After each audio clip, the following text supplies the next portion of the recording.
Welcome, everyone. I just got out of Sonic 2 and I'm late. And my apologies for that. But this is a special Wednesday edition of Hollywood on the Rocks. That's right. Our branding is Hollywood on the Rocks for tonight because this is what we're doing. It's our late night show, which is why we switched to the Hollywood on the Rocks branding. And we're not Film Threat podcast, but here we are. So much to discuss. I'm excited to be with you here tonight. So why don't we get this thing started and kick in the intro? Let's go.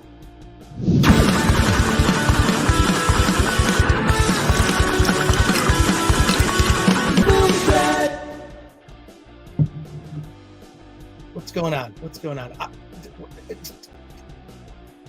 Hey, Alan, can you turn off the background music?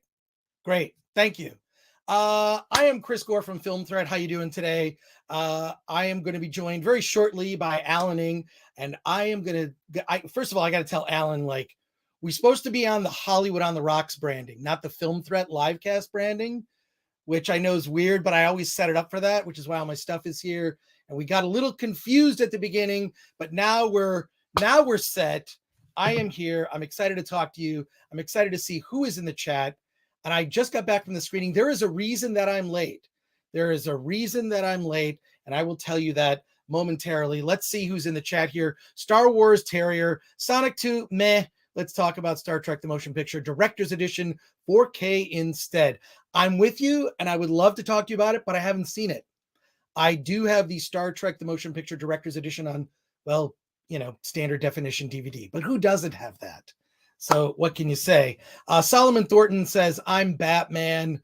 Patrick Lemire says, Lava Lamp. And also Building Better Worlds. That's right. This is my Wayland Yutani patch. And also, if you see here, I've got, maybe you recognize some of this. Maybe you recognize that from the Nostromo. I was gonna cosplay once as Harry Dean Stanton's character from the 1979 Ridley Scott classic Alien, but we're not here to talk about that today. We are here to talk about Sonic 2, but also I have seen The Northman. I have also seen Ambulance. I don't know that we're going to get to that tonight. We may or we may not. There's a reason I'm late, and that's because I went to a fan screening of Sonic the Hedgehog 2. It was a fan screening. I went with some friends of mine that are uber Sonic fans. Like they know way more than I do. So I was kind of blown away. Like, oh, okay, that's cool. Like there's so many Easter eggs in this movie that if you have been playing the game since the 90s, there are more Easter eggs. You're not going to find them all in the theater. You're going to have to wait more than likely until Sonic the Hedgehog 2 comes out on video on demand, and you'll be able to get, maybe you'll get most of them. I don't know. Who knows? But I want to say Tom McD 71 says, Chris Gore, hail Goober. He's speaking in emojis today, which is great. Goober, thank you for being here. Christopher Amaya says, I don't have it, lol. So there you go. And Tom McD 71 says, 79 Alien is awesome. Also, Tom says Knuckles is awesome. Knuckles was a standout. I'm going to say Knuckles and Tails, huge standouts in this. Everyone wants to talk about Star Trek The Motion Picture. I have not seen it. I really, really am dying to see it, and I have not. And Tom also goes on to say Knuckles greater than Sonic. But let me be joined by Alan Ng. Alan, how's it going, man? Yeah, two middle-aged guys, over-the-hill guys going to see Sonic without their children. Well, I don't identify as middle-aged. You're happy to identify if you would like to, Alan. I do not identify as middle-aged. I'll admit I'm over the hill, but yeah. I'm a kid at heart. But one thing we need to do is make sure when we do a show that we line up, like I prepare everything. So the branding is Hollywood on the Rocks. That's our Wednesday show that we do Wednesday night. Let's just make sure that we do that just so there's no confusion. Because I put a little prep into the show, and I want to make sure that you get the best show possible here. And I got a little treat for you before we start talking about Sonic 2. We've been talking about this movie called RRR. And RRR, I think, is one of the most entertaining movies I've seen this year. But the movie is Indian with subtitles. Okay. kind of turned a lot of people off, right? It's turned some people off, and I get it, right? Do you want to sit there watching a visual, incredible film that's action and over the top, just like crazy action and just spectacular visuals? And do you want to be reading when you're doing that? No. But it was brought to my attention that there might be some issues with subtitles. And I want to share something that is this is my little warning to you about foreign films. So before you see RRR, keep this in mind. So cool up here on the balcony. Totally. Hey, what's this about this movie being in another language? Yeah, you have to read what they're saying? Sounds pretty weird. I'm gonna go get some popcorn. Okay. Excuse me, sorry. You are precious.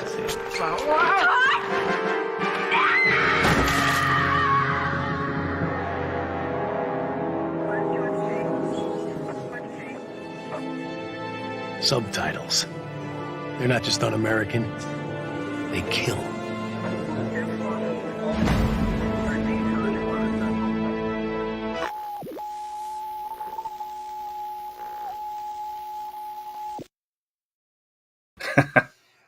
Well, that's a little plug that was done years ago for filmthreat.com. How old is that? My gosh. I thought you would appreciate that. I thought you would appreciate it. But let's actually launch in and start talking about Sonic the Hedgehog 2.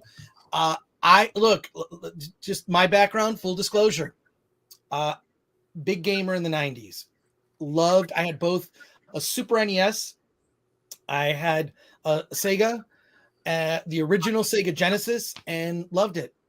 Not only that, okay, I had a Nomad, and no one remembers what the Nomad was.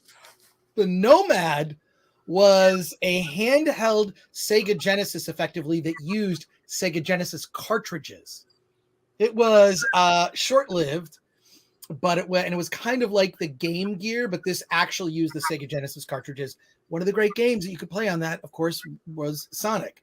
So I love those games, but I never got into the cartoon so much because I thought the cartoon was really for kids. I like look, the games are probably for kids too. But as I said earlier, I identify as a young adult because look at all of my obsessions. But so, my knowledge of Sonic lore is not so deep, but I will say this: first impressions of the movie might be the best video game movie ever made because it was so accurate and so also felt like this 80s comedy. It felt like an 80s comedy set in the present with this Sonic character that feels like, oh, that's how Sonic, that's his personality. He's like a kid. But what are your impressions, Alan? And are you a big gamer or were a big gamer? Yeah, I was an arcade kid. So I never got into the consoles until the 2000s. And I became an Xbox guy. So in terms of the Sega Genesis, I never really played it, or the Dreamcast. I get the idea of what Sonic is about. So, but I'm really not well-versed or well knowledgeable in the lore of Sonic. I will say, I think you definitely had more fun than I did. Really?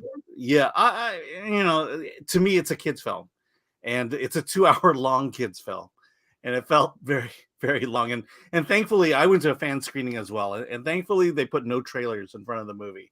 We just went into it. No, they were trailers. The movie didn't even start until like a half hour into it. They had this like special intro, which was fine. But we went right into it. Okay. Into the movie. But this was what I like about it was, one, when you go to these early fan screenings, it's like, it basically opens one day before, not that big a deal. But it like, you're surrounded with fans. Like if you're there and you're at that screening and it's almost every seat full, you're surrounded. I prefer to see this. This is the way to see a movie better than any other way to see it. Right. Definitely not an early critic screening. Right. And definitely, like when you're surrounded by fans like that, like they're into it. So I prefer to see screenings like that. Yeah. We all did get a comic book and we got a poster, and the artist who did the poster actually was at the screening that I was at the AMC Burbank 16. And the reason I'm late is because the director of the movie was there, Jeff Fowler. Oh, wow. The two screenwriters were there. The actress who did the voice of Tails was there, and they did a little mini Q&A at the end. And I filmed part of it. I don't know if I should show it because there's one spoiler in the like 3 minutes of video that I took. I don't know. I'm gonna let the chat decide whether I should show this video that I shot, which is the reason that we're starting our live stream late. But I love the film. I just thought it was like, I feel like it's like also like with video game movies, you know, there's a lot, it's easy to have a lot of complaints. This wasn't accurate or whatever. Like the characters are so accurate to their personalities in the game.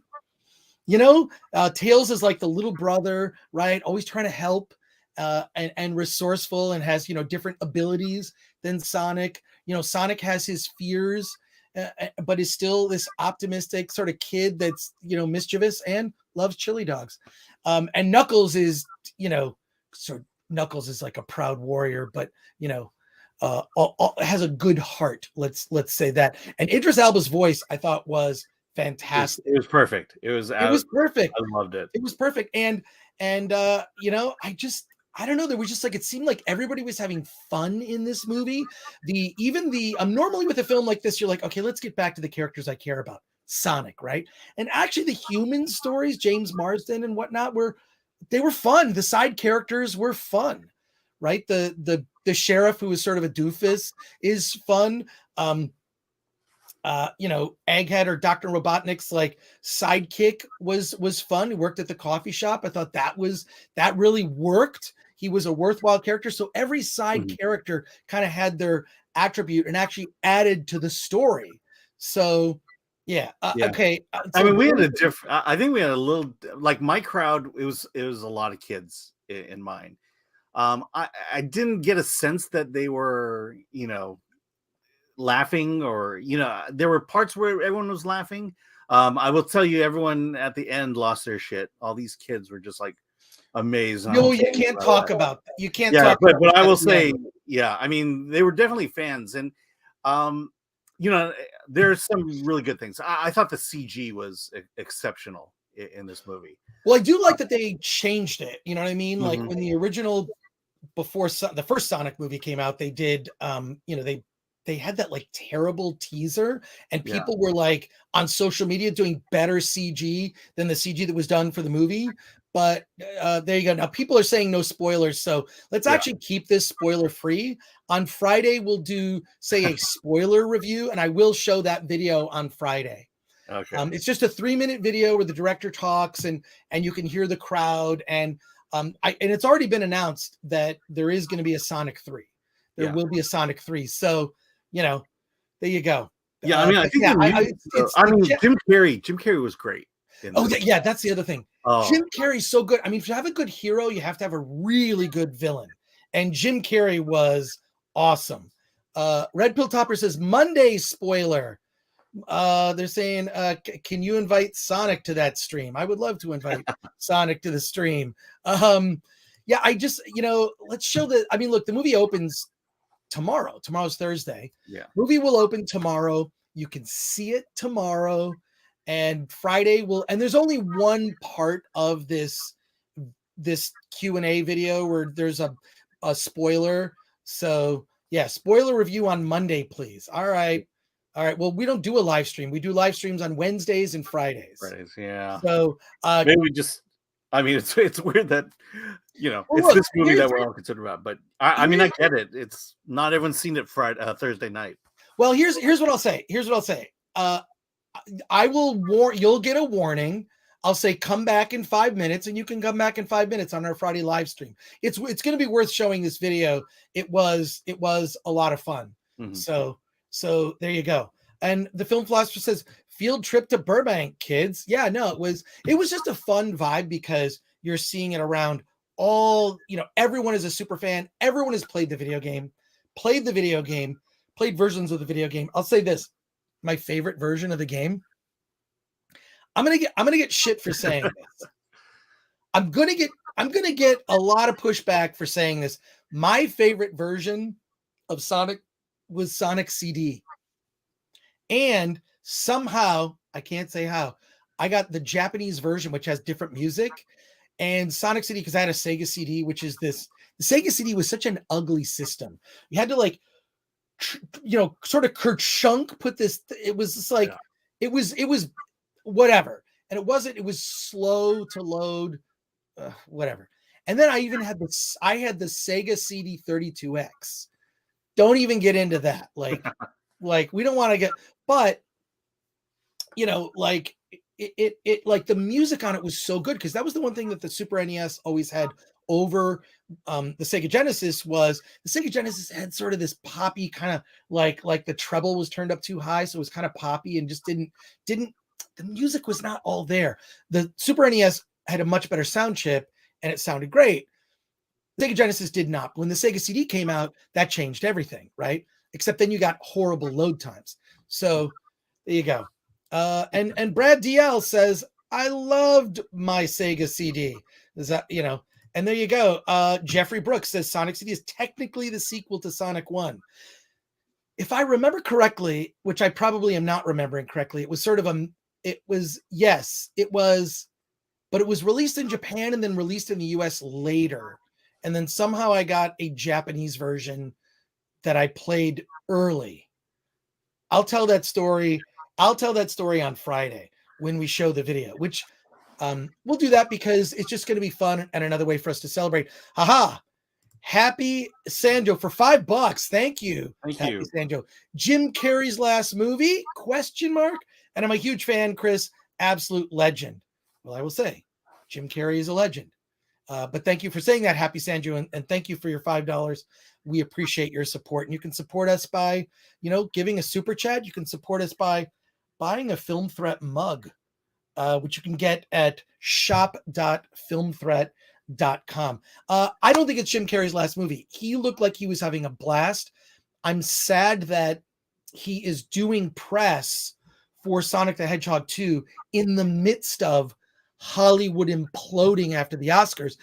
I think he's going to sober up and say, all right, fine, I'll do it again, because he is being praised up and down, for, his performance in this. It's, first of all, it's over the top. It's over the top. That mustache, they got the mustache. It's typical Jim Carrey, and he does himself very well. So. Well, no, it's not just typical Jim Carrey. It's like, this is like, the over the top villain is exactly the right.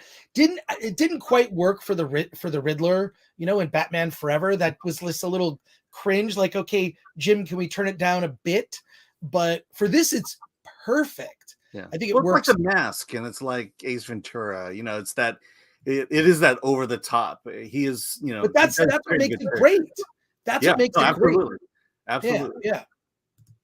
He definitely outshines Ben Schwartz as Sonic. Well, yeah. Now, what did you think? What did you think of Knuckles and Tails, and just sort of like the kind of crazy, over the top nature of the whole? You just kind of buy into it, I don't know.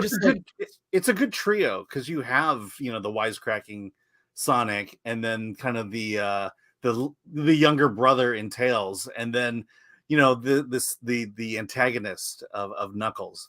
And I like, there's a lot of good contrast there, and I thought the story played out very well. Yeah, no, there you go. It's still a kids movie for me. I mean, that's no, but here's I'll argue with you on that, right? Mm-hmm. Yes, it is a kids movie, but there are so many other aspects just to enjoy as an adult, and I think that to me is the most satisfying movie for kids, because it works on several layers. One, it works for the little kids in the audience, which is fine. The kids, so to speak. The kid at heart, say, for you and I, Alan, although I'm not sure you identify as a middle-aged man. I refuse to do that. And then also just it's working on a different level for adults. And then also you can see a movie that you saw as a kid. For example, one that comes to mind is Willy Wonka and the Chocolate Factory, which is an incredibly dark, frightening horror film. Oh yeah. The one with the Gene Wilder version, the best. Oh, I was scared of that one as a kid, definitely. Right, but I'm saying that, you saw it as a kid and it totally works, because you're like, I love candy, and then you see, Willy Wonka and the Chocolate Factory as an adult, and you're like, oh, there's a lot more going on in this story. There's really some dark, stuff happening. I will say I didn't really click in until the wedding part of the movie. Yeah, because that's when the real slapstick started playing in, and I I laughed out loud. But as it was getting to the 90-minute mark, I was like, oh, this has to end sometime soon, and it just kept going and going, and I was waiting for it to end by the last hour. Okay, so I enjoyed it way more than you. Yeah, I think a lot of it was the crowd. The crowd reaction was great. We had a quiet crowd. I want to get to these super chats and some of your comments here. Ronnie Morales says, if a kid's movie works on different ages, it's a win in general. I agree. Yeah. And JS Pena for $1.99. Thank you for your support. Alan, Hut Life or Bounty Hunter Life? Oh, it's Hut Life. Yeah. Hut Life. All right. Well, okay. And Happy Sanjo again for $5. Thank you. LOL. Jim is a legend, but the comment was for you. I love Film Threat. Oh, thank you, Happy Sanjo. Well, I hope you join us for our super chats, our live streams. I'm a little tired. Yeah. I'm a little tired. I was up. I was up early for Midnight's Edge this morning, but we plan to do this live stream after you and I both saw Sonic 2. I'm glad we did it, and I'll be talking. Just to maybe give a little tease of what we're going to talk about on Friday, because I saw The Northman and I did see Ambulance, but we're going to get into full reviews of those on our Friday live stream at 9 a.m. Pacific time. So there you go. Yeah, I got to say this about Sonic. This is the second week in a row that we had a dance battle in a movie. Yeah. There's a dance battle, but I don't know. I don't mind. No, this is like that. It's a real dance. It's part of the story. RMFX says a chicken is decapitated in the Chocolate Factory. Did that happen? I don't remember that, but is that from the book? Look, can I just tell you this? I read the Roald Dahl book, Charlie and the Chocolate Factory, and there's a sequel to it called The Great Glass Elevator. And can I just say there are these like pencil drawings, these sort of like weird, no, they're not pencil, they're ink drawings, and they're very sort of abstract. And I remember, I think I read the Charlie and the Chocolate Factory in the 3rd grade, and it scared the hell out of me. Yeah. And then a book maybe no one has read, The Great Glass Elevator, which is the sequel to Charlie and the Chocolate Factory, right? And in that book, they go on an adventure. The glass elevator goes up, they go and they pick up the grandparents, and they kind of go on a little worldwide like adventure. And Charlie's grandparents, they eat these pills that de-age you and make you, they make you younger, but they eat too many of them and they become unpeople. And because it was described in a very weird way in the book, it scared the hell out of me. It was like a horror film. Brad DL says, Glass Elevator just went a bit too weird for me. I agree. Not only weird, it like I was scared. It was like a horror film. So yeah, even Walt Disney scared kids. I mean, Snow White. There are scary moments in Snow White. Yeah, the T's house says we met the Vernicious Canids. So there you go. And then it turns out candy wallpaper is a health risk, says RMFX. And then Roald Dahl's sequel to The Factory was unbelievable. Yeah, it's weird. It was weird. I just remember it kind of my kid. I'm in 3rd grade. I'm a little kid. I read a lot as a kid, and that movie really kind of blew my mind. And just like Roald Dahl's books were always very there was much more to them than, and I almost think that these books were not for children. He would almost kind of faked you out and said, they're for kids, but they were like kind of gross and cruel and weird and whatever. Well, Grimm's fairy tales were like that. I mean, there's a long tradition of scaring kids, of grossing kids out, Yeah. And now kids with just 2 clicks on the internet can see whatever they want to see. So I don't know how that's going to affect people going forward. Remains to be seen where we're going now. And Star Wars Terry says, I'm allergic to snozzberries. It happens. B-roll says, sorry, I'm late, kids. And T says, and now he's just allergic to his ex-wife. I don't know what's you. Maybe you're chatting. Yes, soft for kids, says the film philosopher. I love the chat. Can I just say, I appreciate all of you so much for tuning in. We've got we're over 70 people watching. Can we get past 100? Can we slap that like button? Slap that like button, and then also do me a favor. Don't just slap the like button. If you are a new viewer to this channel, slap the subscribe button. Oh, wow. Do not forget to do that. Slap that subscribe button if you have not subscribed to the channel. Oh, wow, is right. Thank you so much for your support. And we're going to get to your comments in a second. Super chat. Oh, we got another super chat. And this is for 5,000 of something. And oh my God, I believe this is from Korea. Oh, this is South Korea. This is great. Love your interviews on Film Courage. South Korean film industry has been conservative, but series become better with more challenges. Yeah, the stuff coming out of South Korea in terms of Korean horror. There's so many great Korean series on Netflix. You look at the success of Squid Game. It's amazing to see so many just foreign properties from other parts of the world just delivering amazing material. Thank you for that. And my apologies for I cannot read that, but thank you so much all the way from South Korea. We appreciate that. I will say that the movies coming out of Asia, South Korea always feels to me like most American. Like their stories are much more relatable and feels like they're I wouldn't say copying us, but has that American flavor to it. Right. Well, I'll say this from friends of mine who've traveled to Korea, and I have friends who are Korean, and they tell me that what's really interesting is the sort of dichotomy of you have North Korea, which is very dystopian, communist, and it is what it is, right? And then South Korea is totally like the West on steroids. Women are very feminine. The men are, if they're in a boy band, they're probably feminine.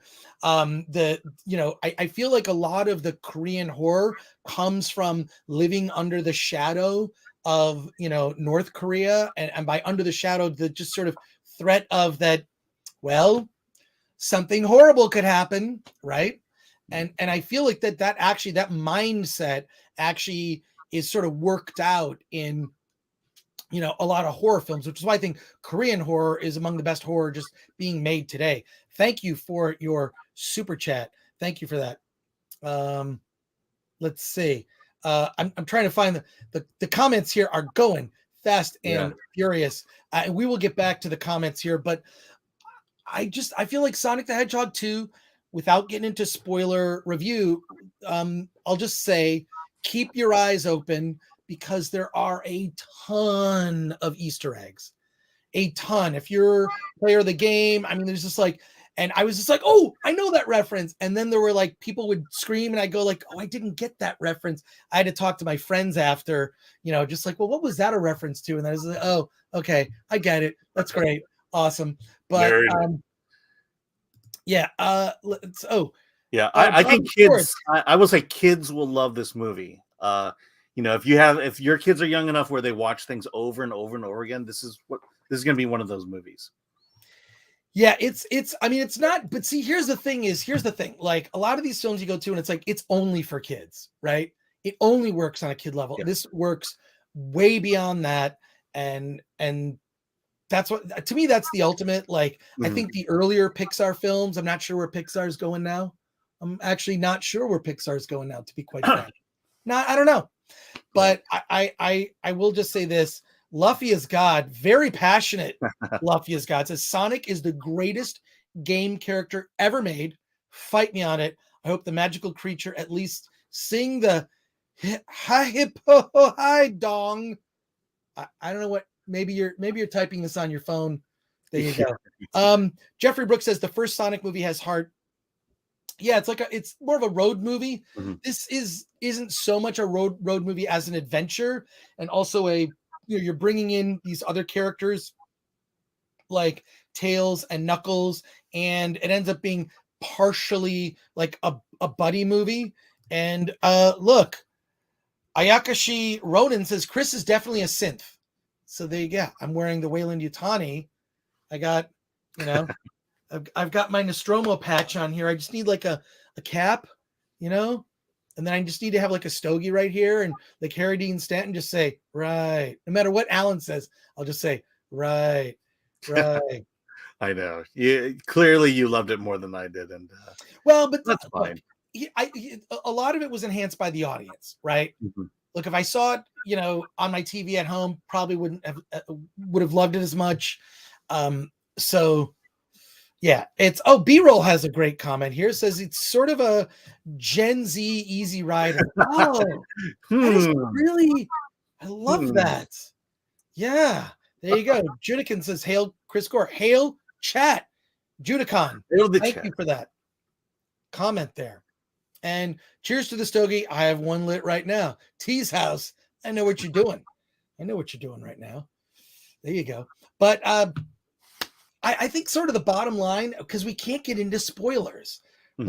We're gonna on our Friday live stream, we're only gonna talk about spoilers for a very brief moment, and we'll be out. So if you come to the Friday live stream, Friday 9 a.m. Pacific time, we're gonna revisit Sonic the Hedgehog 2, and we will get into spoilers.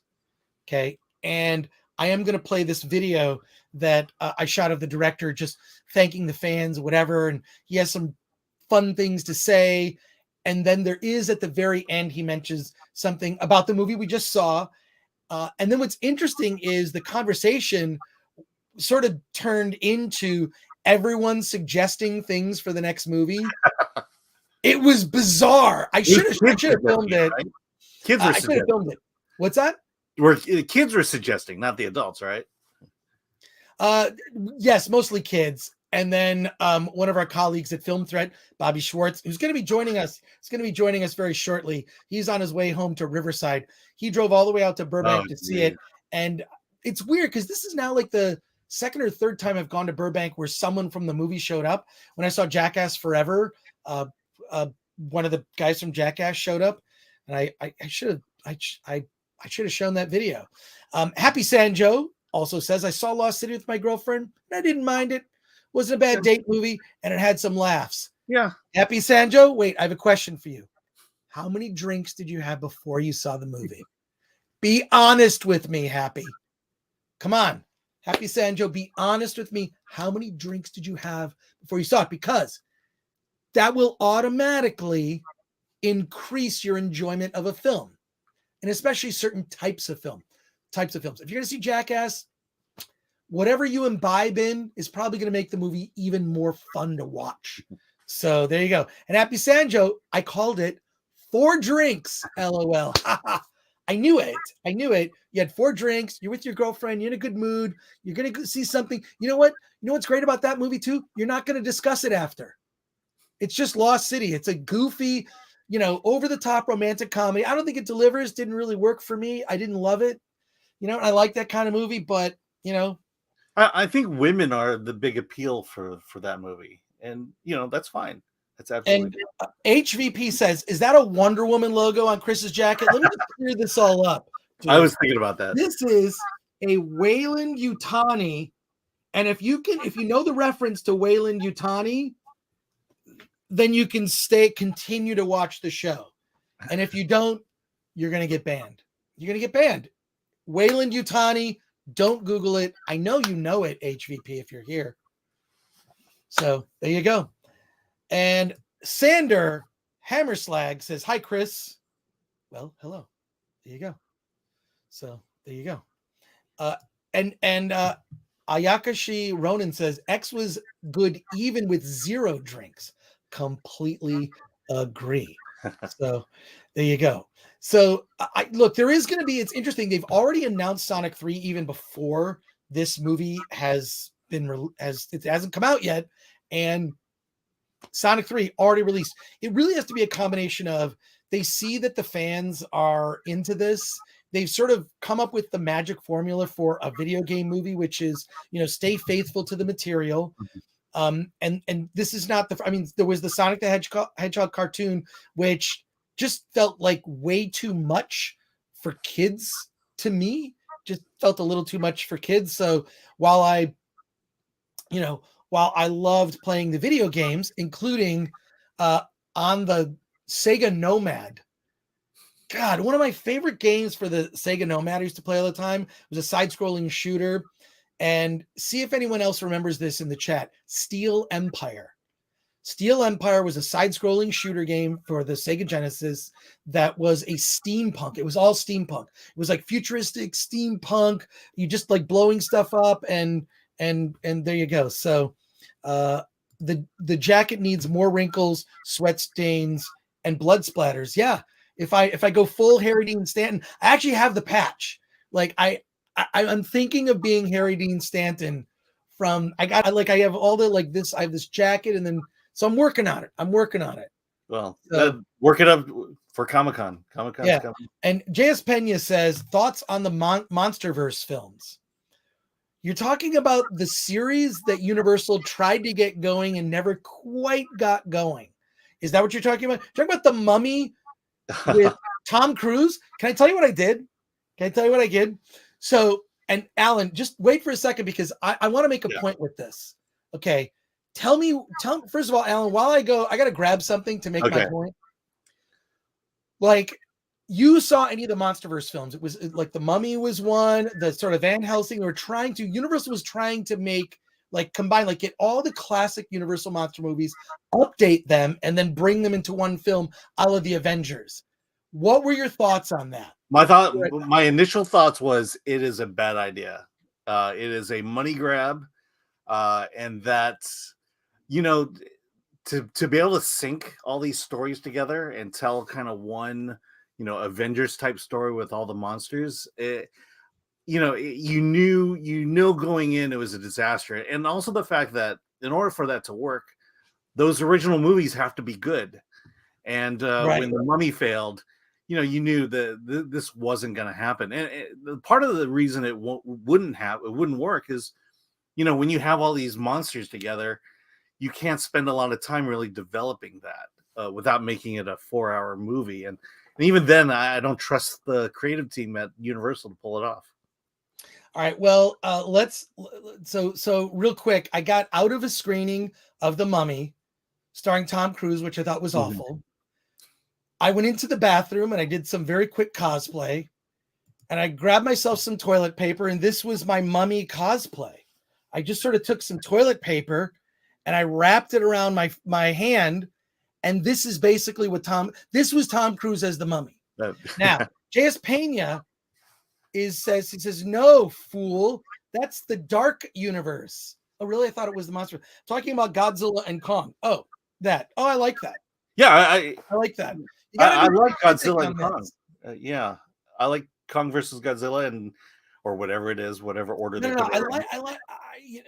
I actually like that the King Kong film that they did. The Godzilla movies, I don't think they got right until Kong versus Godzilla. I thought that they got it right. Maybe it would make a better TV series. The thing that I just sort of frustrated with these movies, I think Kong Godzilla was probably the best one. So there you go. And Ayakashi Ronin for 2. I'm gonna get to know these symbols. I don't know. Is that 2 pounds or 2 euros? I think it's 2 euros. Horror fans. Oh yeah, euros. That's it. It's euros. Horror fans, go see X while it's still in theaters. So there you go. Absolutely. I mean, the thing about indie films is they don't last long. You've got to catch them in like 2 to 3 weeks. Now, I really like Dune. Is the series a trilogy? Certain. There are some issues. In fact, it was I actually received some information after I did a little diatribe about Dune 2 and kind of what my thoughts were, the predictions, because I've read the books or the first book like more times than all the books, but I gave some predictions. It is now delayed. It is officially delayed, financing issues, and it doesn't look like they may have to push until the fall because they got to because Warner Brothers has new management and this is going to be a shakeup. Right. There's going to be a shakeup. Happy Sanjo for $2 says, thoughts on Clerks 3 coming up. Well, let's see. I don't know. I actually kind of enjoyed Clerks 2. Clerks 3, we'll see. We'll see. What I hope Kevin does is two things. I hope Kevin does with Clerks 3 is one, that he has a sense of humor about himself because he's been in the hot seat lately for some things he's said to the press and fans. And I think that it's an opportunity for him to kind of show that he has a sense of humor about himself and knowing him, he does. So yeah, I'm not going to be in Clerks 3. Someone in the chat is asking, no, I'm not going to be in it. Do you think it'll go right to streaming? It's one of those mid-range. No idea. But I mean, if it did. So two things. One, it's Kevin.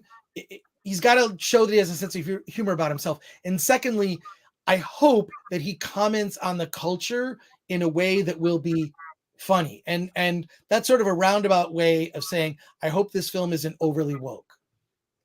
Yeah. So, and there's nothing that I observed about, it's so funny. This is the question that you and I get now, Alan, every time we do any live stream and we talk about a movie.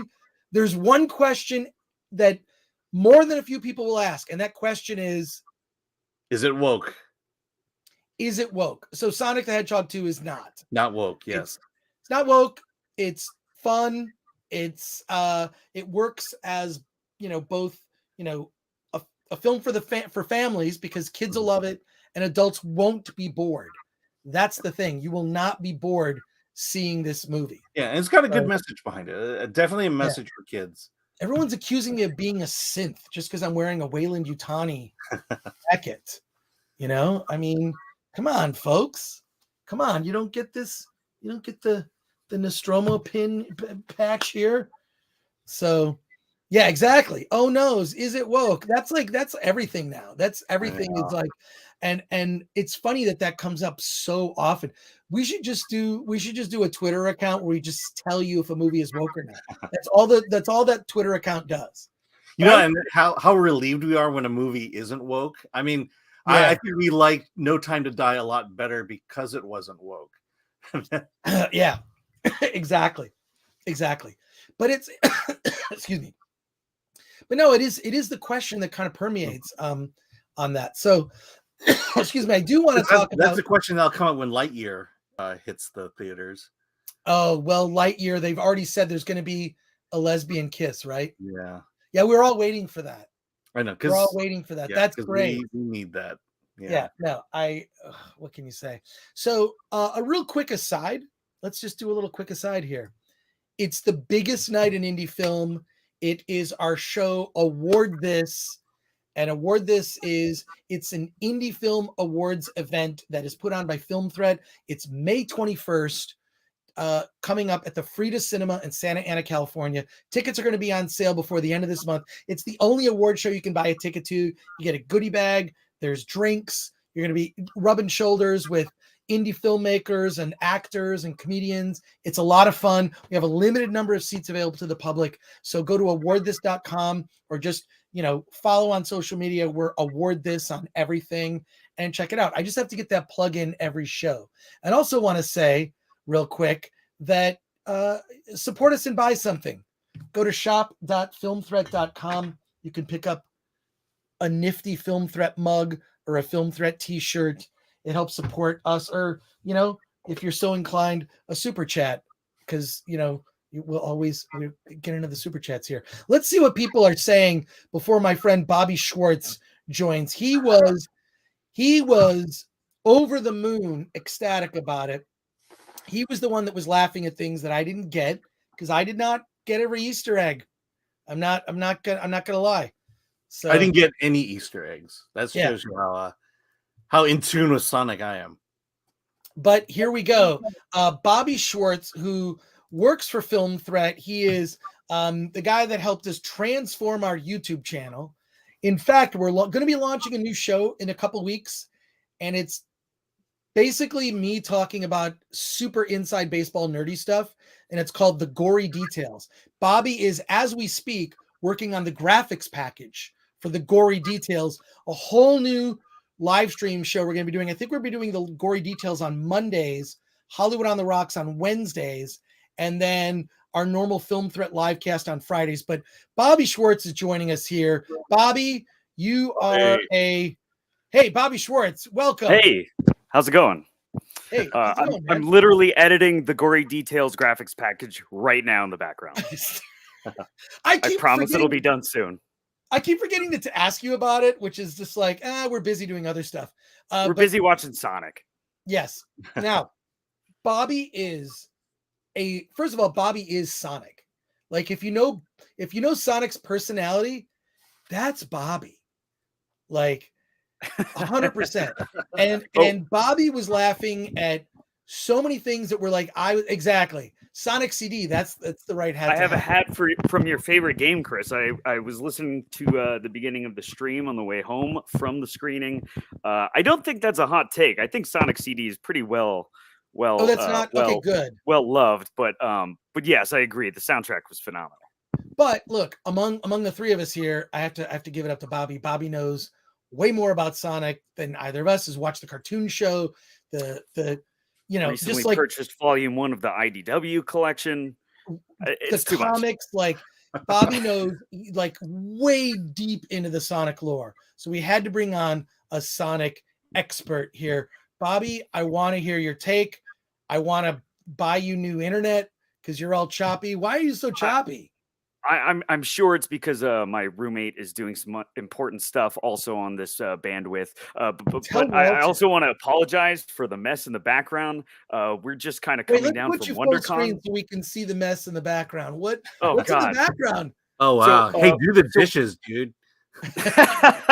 So we just had WonderCon this past weekend, as you guys both know. We had a good time there together. But I had a good number of the members of the Dual Animal team crashing at the pad so that we could all carpool there together. And one of the guests left their bed unmade. So, it's kind of a mess in my office, but what a good host I am to let them sleep in my workspace. Bobby, you're a good guy. You take care of your friends. That's one thing I know about you. But let's dive right into Sonic because I want to hear your. I don't want to say you cried, but I feel like you were close. I first of all, I was close throughout a lot of the movie. It's weird. What I'm realizing now is that first of all, just overall as a super fan of the franchise, I was telling you before, Chris, I think I was right in the pocket for Sonic when it came out. The Sonic video game was my first video game. My parents bought me a Sega Genesis, and that was like my first real exposure to having my own video game. I'm sure I played a couple at my cousin's house or something, but that was my first game to myself. I believe the comic book was the first, one of my first comic books I had, and the cartoons I loved as a kid. This movie pulled from so many elements from not just the games, but like a cross medium of Sonic that was like incredibly satisfying to see as a fan of it. And while the franchise is for sure for kids, as an adult now, that was the movie I was waiting for since I was like 3. They really like knocked it out of the park. And it's weird because when they announced the first movie, even in spite of the terrible design that was a part of the first trailer and everything, I kind of put those expectations on the first movie, and I was upset at that movie spending 40 minutes with James Marsden in a Toyota Tacoma. Without spoiling it, this movie did not have that problem. If you are a fan of Sonic, this is incredibly Sonic-y, particularly pulling from like the first trilogy of games on the Genesis. I mean, it was satisfying. There was a lot of Easter eggs, and like Sonic, the movie kind of moves too quick to catch them all. I think I'll watch it again just to try to catch as many Easter eggs as I can. But I had a great time. Our audience was really into it as well. I think they were, and that's part of the experience. And I'm not sure if you mentioned, Chris, but some of the people who worked on the movie were also a part of the screening, which kind of adds to it as well. But I had a great time. Idris as Knuckles was a standout to me. I Right, think I could do a little more show and tell here. Ah! I have a Wow, dude. Knuckles Wait, first let four me put figures you full statue screen here. again. Yeah. Oh, wow. I got this a couple years ago from First Four Figures. They're awesome. Get yourself a statue if you know it's good for you. But Knuckles is my boy. And I thought that the interpretation of Knuckles being sort of, I think I could say like Thor-like. Would you guys agree with Yeah. that? He's like a he's from a proud warrior tribe, right? Like, yeah. Yeah, he's a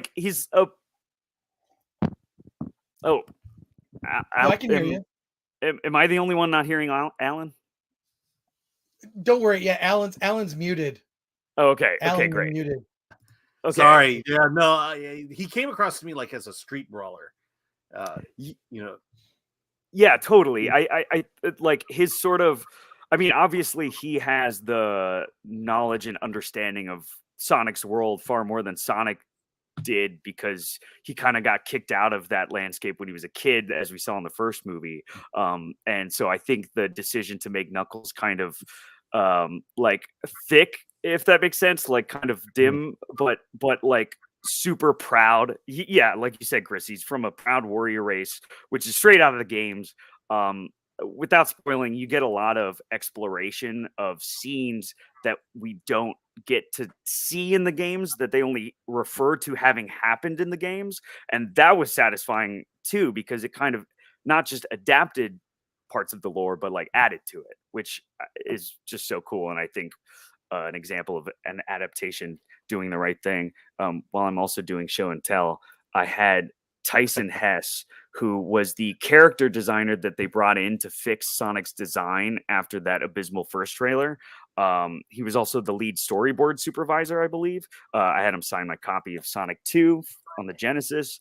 And I think his contribution can't be understated, because like those characters look fantastic. There's a couple of moments where I was like, they almost look too photoreal, even in spite of the fact that they're obviously like Mickey Mouse-esque cartoon characters. I could see like the veins in Sonic's eyeball, and I'm like, Jesus Christ, this is a bit much. But I thought everyone looked really good. And I think you guys were mentioning this earlier, but Jim Carrey was fantastic being this over-the-top villain character that he's tried in other movies, but the context of literally acting against cartoon characters makes his cartoonishness like fit more than it does in Batman Forever and stuff like that. Right. We were just talking about that, how like he's so over the top in Batman Forever, he kind of stands out. It doesn't work. And I a lot of people find that performance grating, but him being over the top here, that's to keep up with everyone else.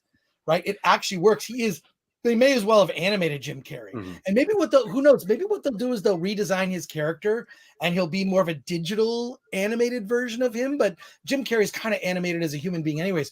Brad DL says the Sonic movies make me realize what a missed opportunity all the other video game based movies over the decades have been.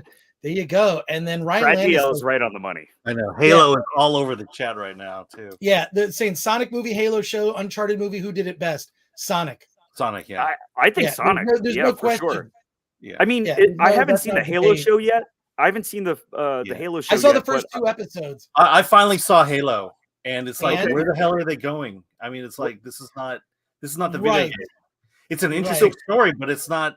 Where are they taking this? That's my question. We have a super chat here. 2,000 Korean of W's. something. I hope that we're rich. What is it? We got 2,000 W's. 2,000 W. Uncharted lacks characters. It's downgraded Jones. Yeah, I would almost say it's downgraded Lara Croft is what Uncharted was. I was not super over the moon about it. I thought it was pretty forgettable, Uncharted. So yeah, I mean, there's this weird thing that like I think comic book movies suffered from early on, in comic book movies kind of being a thing that studios discovered are potentially profitable, which is that they have to explain away the source material. And then eventually we got to a point where they embraced it.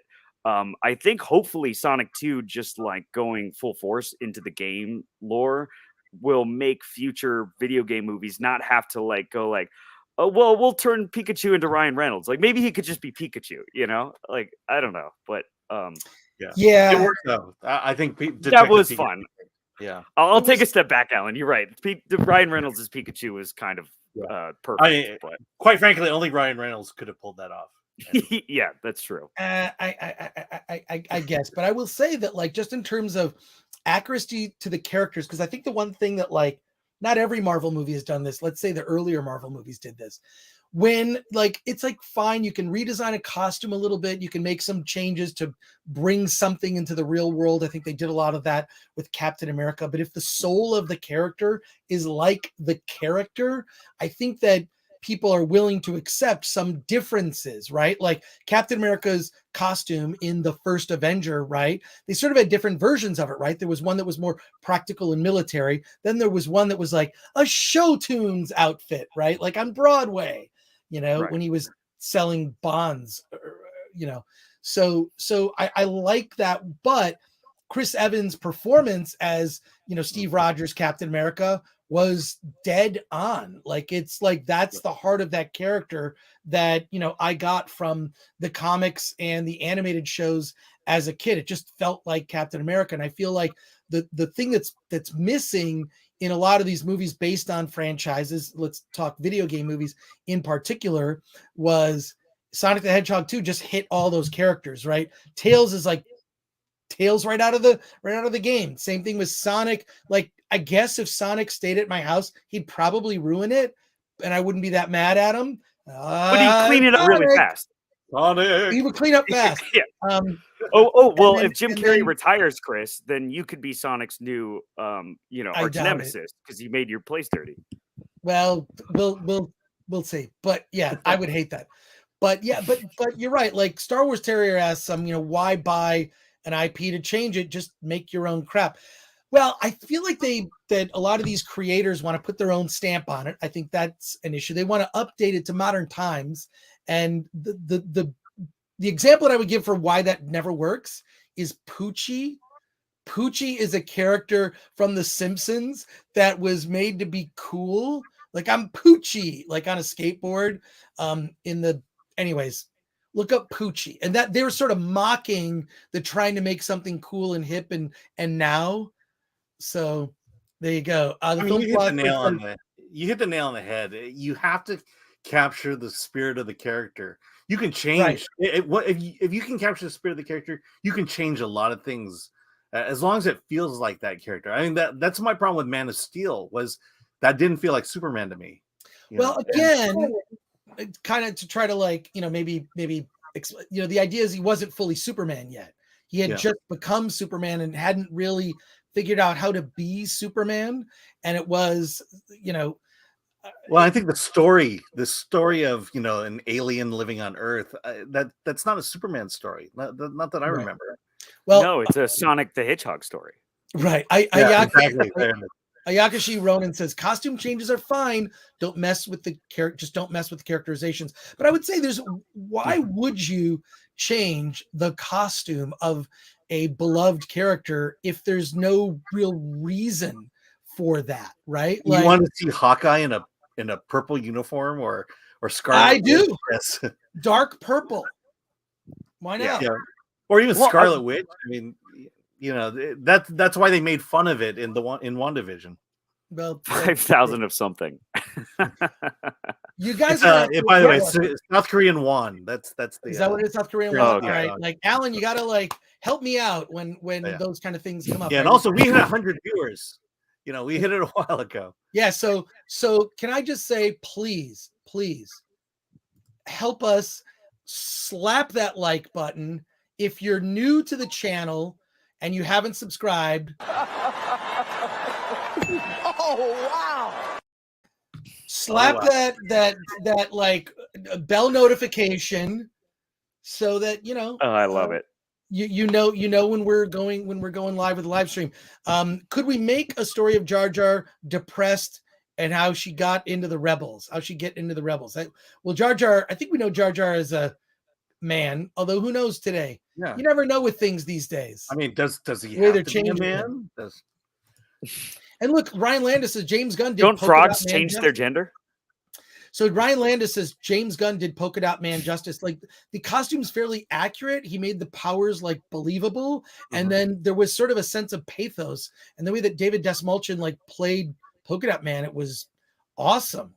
So That's a great example. Almost every Yeah. character in the James Gunn side of the DC universe so far has pretty much just had their comic book costume like right. yeah. ripped from the page.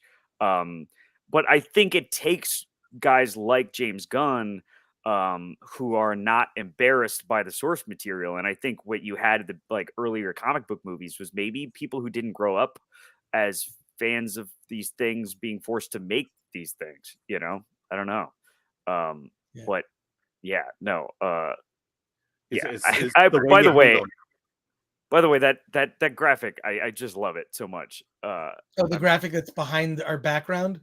Oh well, no, the slap the like button graphic. Oh, that was the work of Philip Eubanks, who just sort of sent that to me.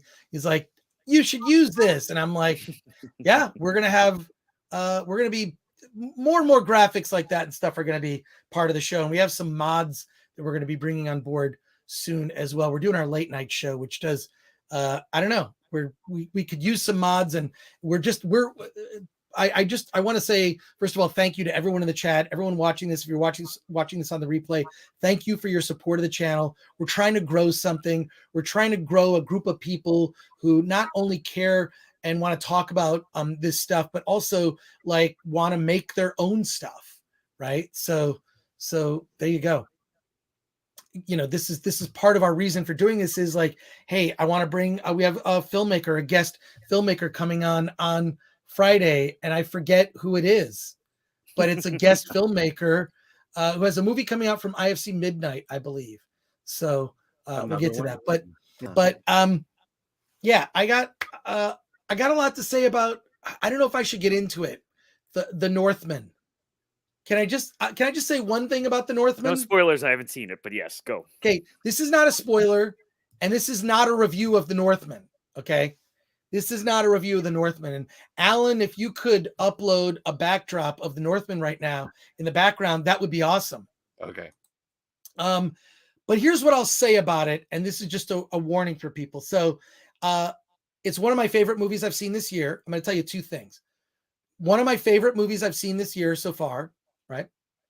It's also what you see in that trailer. And I've seen that trailer probably 50 times just because like it restores my faith in movies, that the Northman, like most of what you see in the trailer is only from the first third of the movie.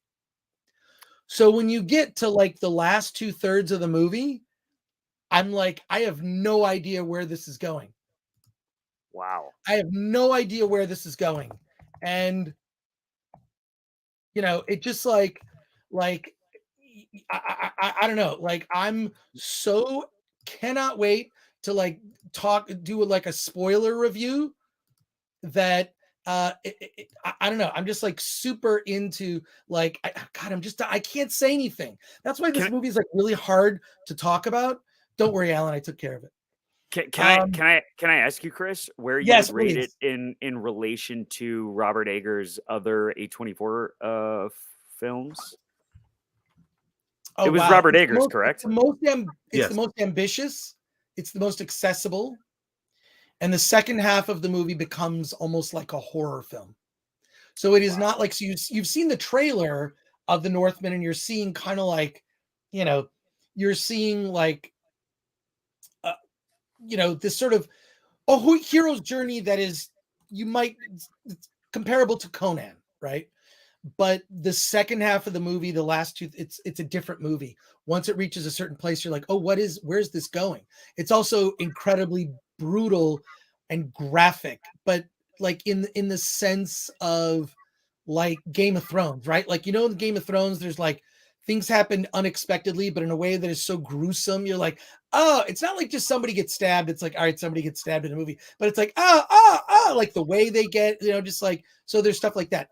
no spoilers or any specific thing that happened. Just like prepare yourself, and it's not for I'm really curious. Like I know for a fact, like Sonic the Hedgehog is going to be a huge hit. It's not going to break 100 this weekend. I'd be surprised if it did, but it's going to do better than Morbius. What I was going to say, as long as it makes people like not go to Morbius, we've won. Right. I guess when you upload these graphics while we're doing the live stream, the graphics are not as tight. But you guys are kind of like Tails with your technical wizardry, uploading these graphics in the background. Well, what are you gonna do? But I'll get into the Northman when I feel like I can talk about it. I don't think it's fair to talk about now because nobody's seen it. But I'll say that what I liked, and let me just say the thing that I actually really loved was the fact that once we got to this other half of the film, I'm going, oh my God, I've already seen all of the footage that's in the trailer, so I don't know what's going to happen. The last time I felt that way was The Dark Knight, because there's a point at The Dark Knight when you get in the second half of the movie where you're like, oh, I've seen all the stuff that's all the footage that was in the trailer. I've seen. I don't know where this movie's going, and there's an hour left, right? So that's what I found really incredible about The Northman is the restraint that they showed by by just saying you can use this footage for the trailer, but you can't use anything from the second half, because audiences have been trained now. They're looking, and then I'd love to see the version of Rogue One, that first Rogue One trailer that came out on the beach, and we've none of the footage from that original Rogue One trailer is actually in the final movie that was released, which is very funny. But release the Rogue One cut. Yeah, release the original Rogue One cut, the Gareth Edwards cut. I don't know, that we've talked on and on about Lucasfilm and how so yeah. The film philosopher. I'm just going to go through some of the chat questions here. And if you have any questions for Bobby Schwartz, the internet is getting better. I see. The film philosopher says, was Chris in Life After Flash? Saw that. Yes, I was in Life After Flash. I'm in that movie. And I'm also in Doomed, the Fantastic. I'm in a lot of I turn up in all these pop culture documentaries. So Doomed, the Fantastic Four one, and that one. There was a period of documentary watching where I couldn't watch one that you weren't in. For a while, yeah. Yeah. it gets annoying. Phil Flash said, Chris said Everything Everywhere wasn't great, but who listens to Chris? Look, here's what I'll say. I have opinions, and I am one person who has opinions. Bobby can have opinions. Alan, you have opinions in the chat. Alan has opinions. It's okay to have a different opinion. People were upset at me last week because I didn't dislike Morbius enough, even though I never said the movie was great. I was I don't know. It's a six. You told me, Chris, you told me in secret you loved Morbius and you thought it was peak cinema, Martin Scorsese. Wait, did you guys talk about this on the show? What's that? Where somebody made a fake post of Martin Scorsese praising Morbius. It was a fake tweet, and Tyrese Tyrese, who is in the film, fell for it, and he posted on Instagram thanking Martin Scorsese for oh my God, what a win! We changed Scorsese's mind about superhero movies. Oh my God. Oh my God. Yeah, Eric Weber, he tweeted something saying that Everything Everywhere was overrated, and that caught the attention of one of the Daniels, which I thought was pretty funny. Oh, what did the Daniels say? Oh, they said, well, we thank you for your support and the money you spent on your ticket, and we have your money and you're not getting it back. Well, there you go. But look, I just thought my problem with the movie was it was so unfocused and off in a million directions. And every time they'd introduce a side character, then they'd have to tell the entire story arc of that side character rather than keeping it focused on Evelyn. And that's why the movie is just over 2 hours and feels like it's 3 hours. See, that's what I liked about it. I did not like that about it. And I think I'm taking my daughter to see it tomorrow. So, well, I don't know. Yeah, maybe I should call Child Protective Services now. Yeah, good parenting. Wow. Well, I just make sure that you record the conversation you have with your daughter about the dildo awards and what happens with those. So, and Chinatsky says, is The Northman Italian enough for Scorsese? I don't think it's Italian at all. Yeah, but that would be I think it's- hilarious if Scorsese would probably praise the movie, you know. So there you go. My only, God, I don't want to non-spoilery stuff, but my problem with The Northman is that, well, it's dark in two senses. One, it's very dark in terms of the story and the tone and all that, which one would expect. Yeah, but it's also dark. Like a lot of it was very muddy, and I thought it was. I don't know if it's the projection. I want to see it in like, I really want to see it. I want to see it again before I really like get into a deep conversation, a non-spoiler conversation, and that'll be when everyone has seen it. But there you go. Ayakashi Ronan says, I can't say anything about Northman appropriating my culture since I'm appropriating Japanese culture. Oops. There you go. He thought it was about Northern Italy, says the film philosopher. So there you go. Chris, I bet you took a bathroom break during Sonic 2 and missed 10 Easter eggs.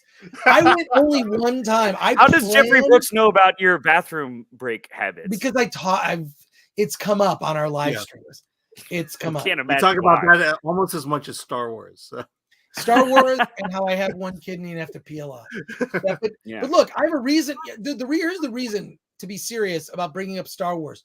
Star Wars is a place that it's a movie that everyone has seen. So it's like we speak the same language. So you can use Star Wars as a way to talk about a thing where everyone will understand what you're talking about. Additionally, I feel the same way that everybody has been to a movie, like in the same movie theater at some point in their lives with Chris Gore and seeing him leave at least 4 or 5 times throughout a 2-hour movie. Well, proof that I'm not something everyone can relate to. But proof that I'm not a synth. So there you go. Attacking the bladder breaks will get you booted. No, not really. B-roll. I'm fine with it. I don't care. That doesn't bother me. But look, also we got to talk about Ambulance. Ooh. I'm excited. You just saw that today, correct? Or yesterday? You saw it yesterday. I saw Ambulance yesterday. We'll save it. You know what? We'll save it for Friday. I'm gonna let the chat decide what we're gonna talk about in our next. We're gonna wrap it up here probably in another 20 minutes. But I want to I want to see what the chat wants to talk about. And there you go. Yes, I have a weak bladder. There you go. Drink every time Chris brings up Star Wars, like Mike Stoklasa with Star Trek. That's true. Yeah. Mike from Red Letter Media. I just reached out to them on social media and they messaged me back. They were very nice. I love those. Very nice. And I did watch the Red Letter Media review of Picard season 2. It's first of all, it's hilarious. Red Letter Media talking about Picard season 2 is better than Picard season 2. They show these scenes and I'm like, I can't believe this is a real TV show. Like they have like a young Guinan that it's so bad. So you're saying I should hold off on my Paramount Plus subscription? I'm going to get a Paramount Plus subscription at least for a month because I want to see Star Trek: The Motion Picture in 4K. Is it there yet? Oh, I haven't. Yes, it was. I think yesterday. Okay. Yeah, I subscribed last week, so I need to watch it. Yeah, for sure. Film philosopher, which one is faster, Ambulance or Sonic? Well, wait, Ambulance. I'll talk about it on Friday, but Ambulance, it's for about 70% of the movie. You're just in a car driving, like at high speed, dangerously. But who's even faster? The most fast-paced Michael Bay movies feel sluggish, though. Am I wrong about that? Like, not this one. This one didn't have that. Times? This Really? one Okay. didn't have that problem. B-roll says their Picard show is far more interesting than the actual show. I would agree. I've only watched the first 4 episodes of Star Trek Discovery, and I was like, not for me. And then people are talking about Moon Knight. I haven't seen the second episode. I saw the first episode, and I don't know how much I care because it's Disney, and I feel like everything with Disney, I kind of have to go, it's Disney. I don't know. Like you don't like a Disney version of a Batman Spawn ripoff character? That I can't. Yeah. Oh my God. Yeah. Yeah. Well, I don't know. Well, you and I were talking about it actually while we were at Islands, which has a great happy hour, by the way. The happy hour at Islands, very good. The quesadillas there, you will love them, and the $4 bourbon sodas. But we were talking about how just like just like Marvel stuff. We were talking about Marvel, and you were just like, what was the comment that you made, Bobby? I was just like, I mean, I think I'm gonna be. I'm sure there's a lot of people who will disagree with me, and I'm prepared for the hate, the potential hate I'll get from this. But I feel, for me, Spider-Man No Way Home was like incredibly cathartic and exciting, and after that kind of release, I just realized I'm kind of over it right now. I have Marvel fatigue, unfortunately, and the Disney Plus shows are not helping. And I saw the Moon Knight trailer and just was never. I was never really a huge fan of the character, but I know that Marvel in the past has made me interested in characters that I didn't read a ton of, because their characterization in these movies is usually like 10 out of 10, but I'm just kind of not interested. And then Morbius, like, I don't know, I just feel fatigued right now. I'm glad that Sonic 2 gave me a little bit of faith in my childhood heroes, but Marvel's not doing it for me right now. Moonlight looks so meh. Paulie from Meh night. So Paulie from Latino Slant says, "Hey, what's happening, fellas? I just got out of seeing Sonic. Oh my god, I loved it. It's great. Hollywood, great entertainment. Hollywood take the blueprint and repeat for all our heroes. Yeah, I want to see them do that, but I just don't have faith in certain companies, right? Like Warner Brothers has been all over the map. They've just sort of not committed. I feel like had they committed to the Snyderverse, we'd be having a different conversation. And I think it would have had it would have had an influence on Marvel in a way that would have probably made them change the direction that they went, right? I would have loved to have seen, everything play out the way that they planned the DC universe. Now they're in total hot water with this Ezra Miller thing. I think they're headed for disaster. It's going to be a mess. What do you think? Also, tonally speaking, you have Suicide Squad versus the Batman, just two very different movies. Same, I won't say same universe, but I guess, do we like the idea that they're just going to give it to a director and give them freedom and not worry about connecting these films together anymore? Shinatsky says Ezra Miller may have just saved the Snyderverse. Saved? Don't you mean killed?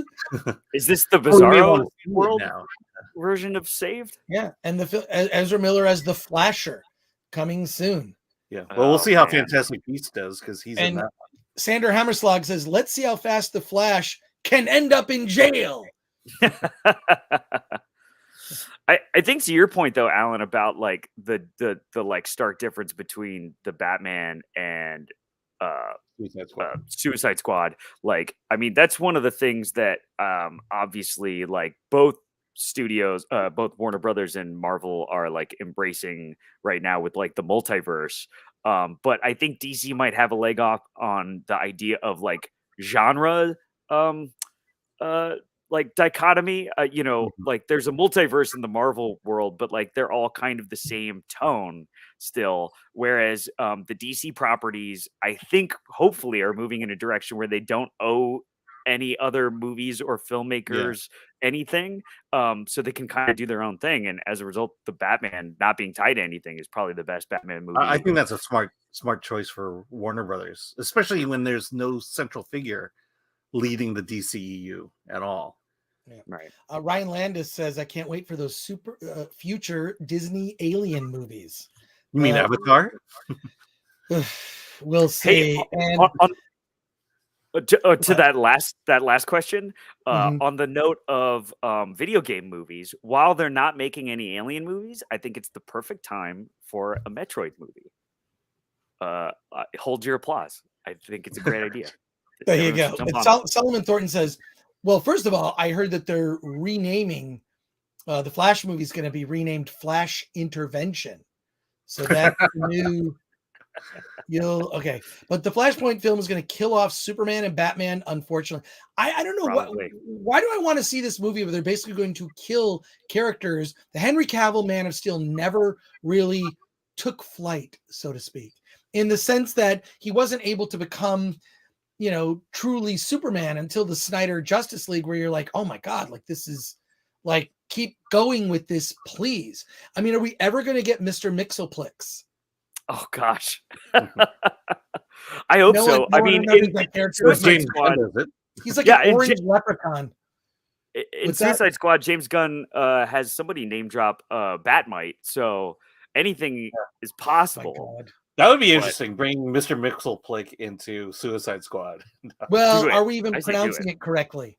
Are we even pronouncing it correctly? Oh my God. I just remember seeing that and just going, I remember that character as a kid, and it's such a dumb character, but I just love to see, like with a Batman film, they feel like they can like shoehorn in like all these villains. Like there's Catwoman and there's Riddler and there's Penguin and there's Falcone. Why can't they do a Superman movie where there's like a ton of villains?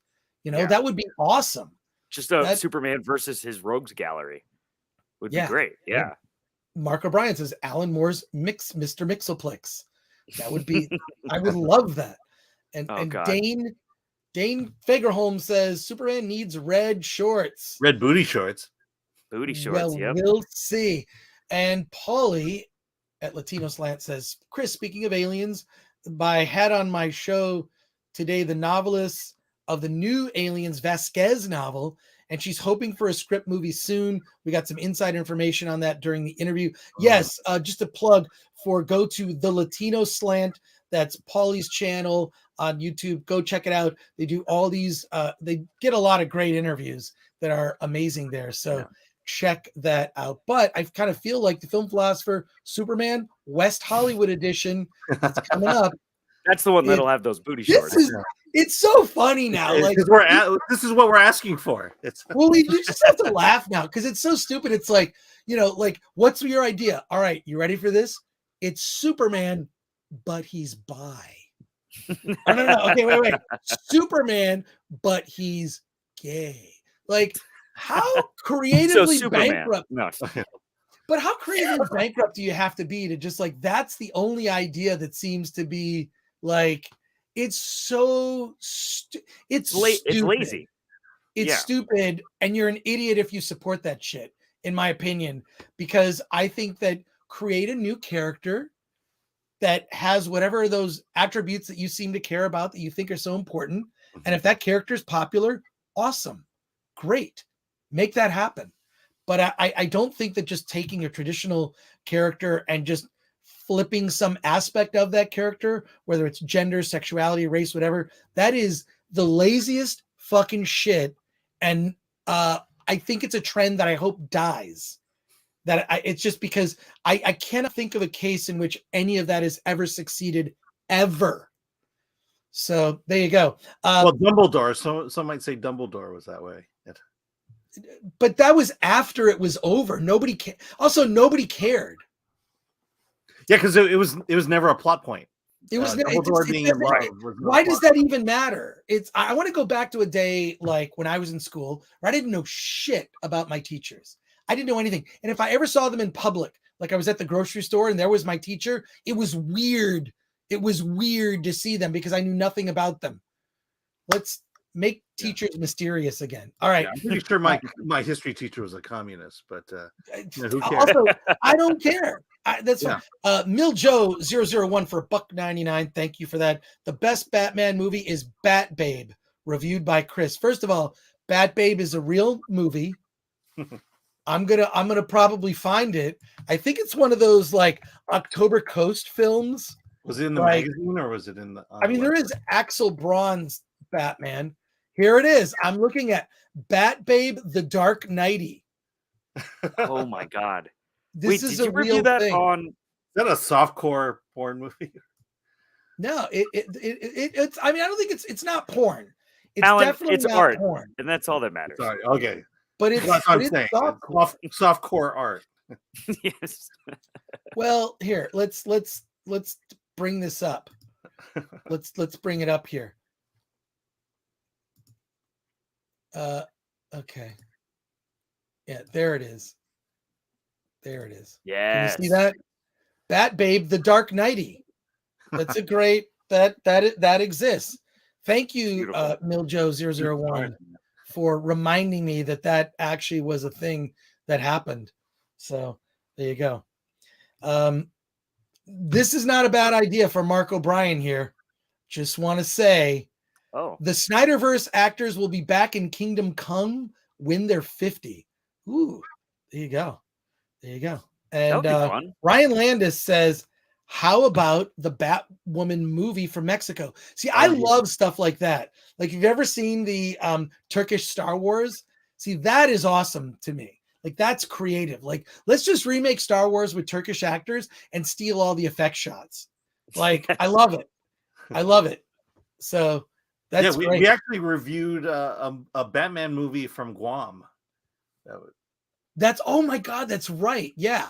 There's like all these like weird, like weird sort of foreign versions where they kind of just don't care about copyright issues and they'll just make it. That stuff's fun because it's so bad.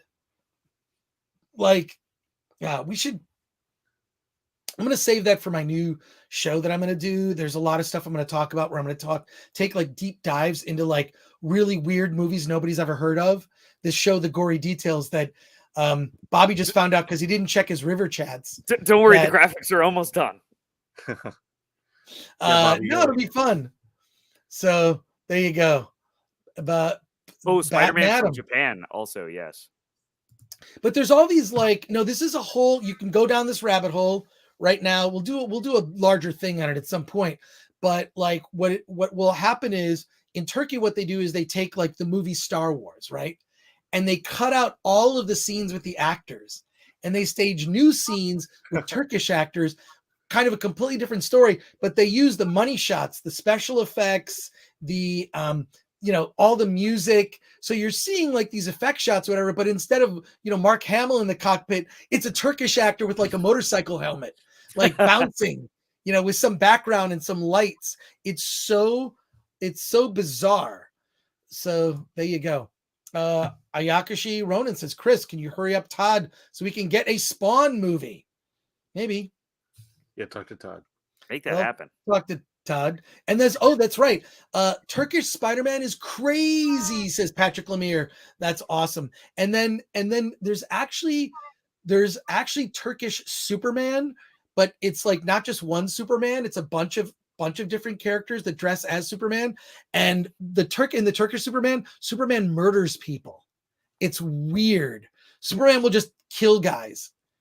It's totally bizarre. So yeah, here we go. Let's get the RRR director to do the next Spider-Man. I would love that. I've been raving about this movie and I don't know why more people haven't seen it. I mean, I bugged people that I know that like, why is this movie not getting as much love? And I have a theory. Okay.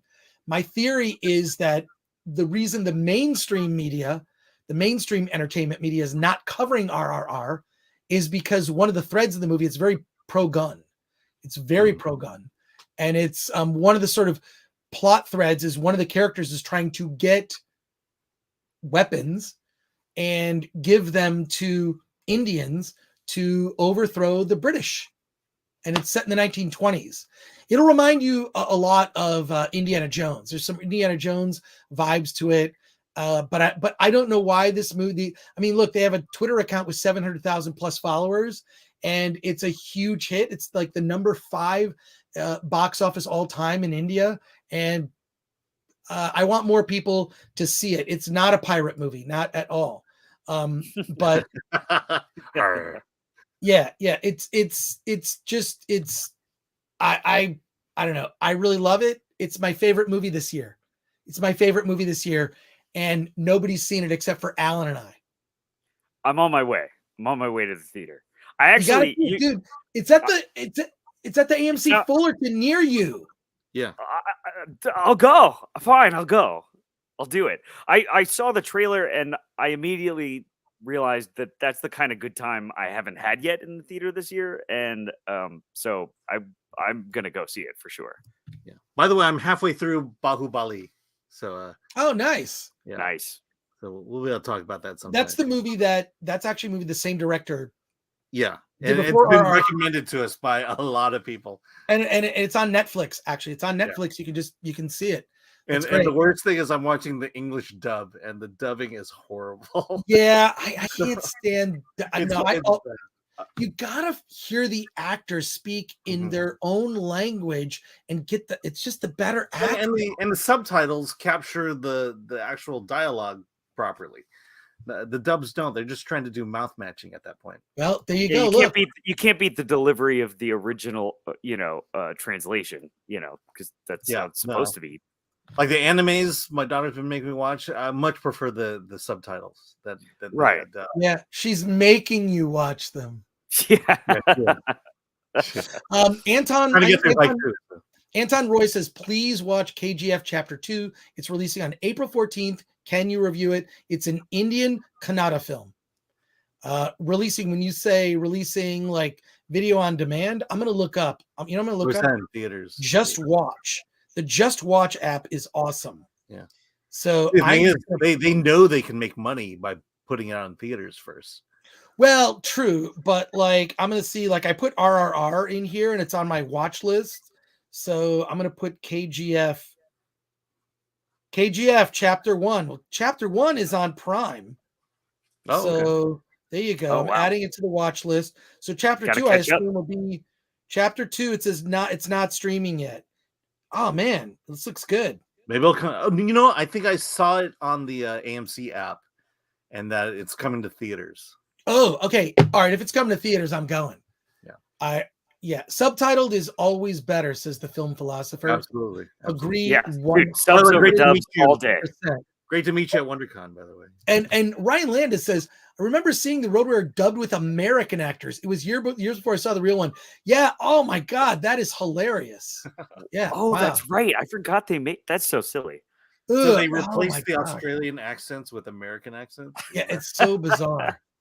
Yeah, no, it's just I always go subtitled. I'm sorry, whether it's anime, although there's very different versions of Akira that are dubbed, but they're actually pretty good. This came out in the early 90s. They're different versions of Akira. There's a couple of dubs, and I would say I think they did one in the 25th anniversary, or for the 25th anniversary Blu-ray that was really good. And I know some people say it's better, but I have nostalgia because I played the crap out of my VHS tape of the, I think, early 90s dub. And I love that one quite a bit too. Sometimes a bad dub is also fun. The subs over dubs for the most part. I will say some of the later Studio Ghibli stuff, the dubs aren't that bad. Like Ponyo and Arrietty. That's weird. Ponyo is one of the ones that the dub didn't really quite work for me. I think Disney miscast or kind of directed Tina that Fey one a little weird. Tina Fey, yeah, there. Liam Neeson. Although he was Liam cool Neeson, in it, that was but, it. Yeah. The film philosopher says, really got that. The film philosopher says, let's talk Road Warrior for the next hour. I mean, I could, we could for sure. Mark McDowell says, have y'all heard of the Nick Cage movie coming out, The Unbearable Weight? I have been invited to a screening of that. So. When is it? I don't know yet. They're going to get me details. But it's the same guy who got me into Everything Everywhere All at Once. Cool. Can you email him or forward the email to me so I can contact him too? We can go to the screening together. Okay. Yeah. Yeah, we'll do. Alan says he's going to do that. Everyone in the chat, make sure Alan does that. And if he doesn't do that, because he'll do that. Alan? Oh, I got into an early screening. It's one of those. I don't know. We should not get into it, Alan. Yeah, we shouldn't. It might be a touchy subject. Yeah. Save this for. I will say that I've gotten into some diversity screenings that you would. Yeah, Alan would not be able to get into. Alan gets into the diversity screenings, and then they're like, "Oh, Chris, is he a white guy? We don't need him." Isn't Warner Brothers still mad at you? Probably, but I don't give a shit. So who cares? I would rather do what we did tonight, Bobby, which is just pay to see a movie with fans. Like that is my preferred way to see a movie. Like almost like just always. I just want to like, this time I really am dying. But I always prefer to see it with fans, right? Or at least I'll see a critic screening and then go to a fan with fans. Cause there you go. But yes, we've heard of the movie. I'm gonna. In fact, that reminds me to buy tickets for it. Actually, I got to get tickets for that movie. It's thing is coming out in a couple weeks. Yeah. But there you go. The film philosopher says, "What studios have not blackballed Chris?"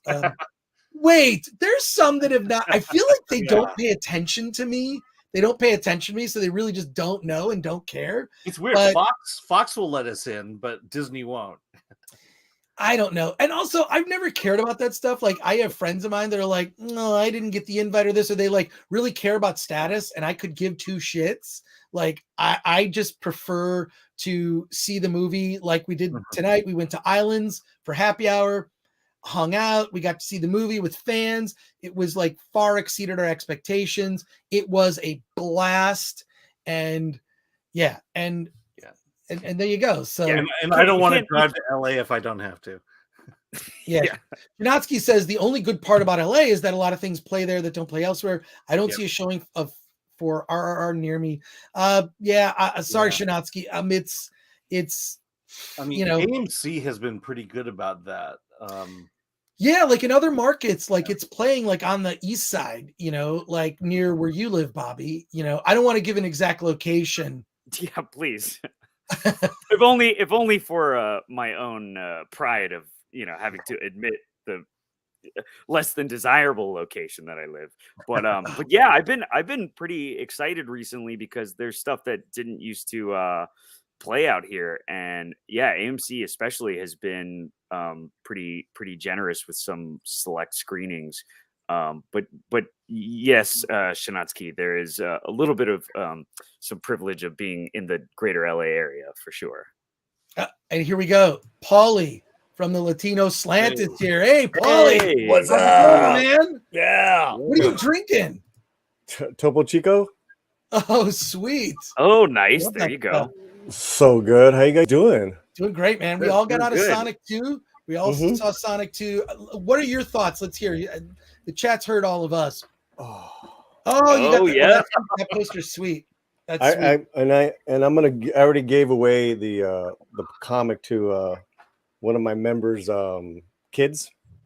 Oh, that's great. I know. He was like, my kid would love that. I'm like, all right, well, here you go. Yeah, man. Yeah. So what were your thoughts? And also, how did the crowd react? Where'd you see it? I want to I saw it at Cinemark, Culver City. Sweet.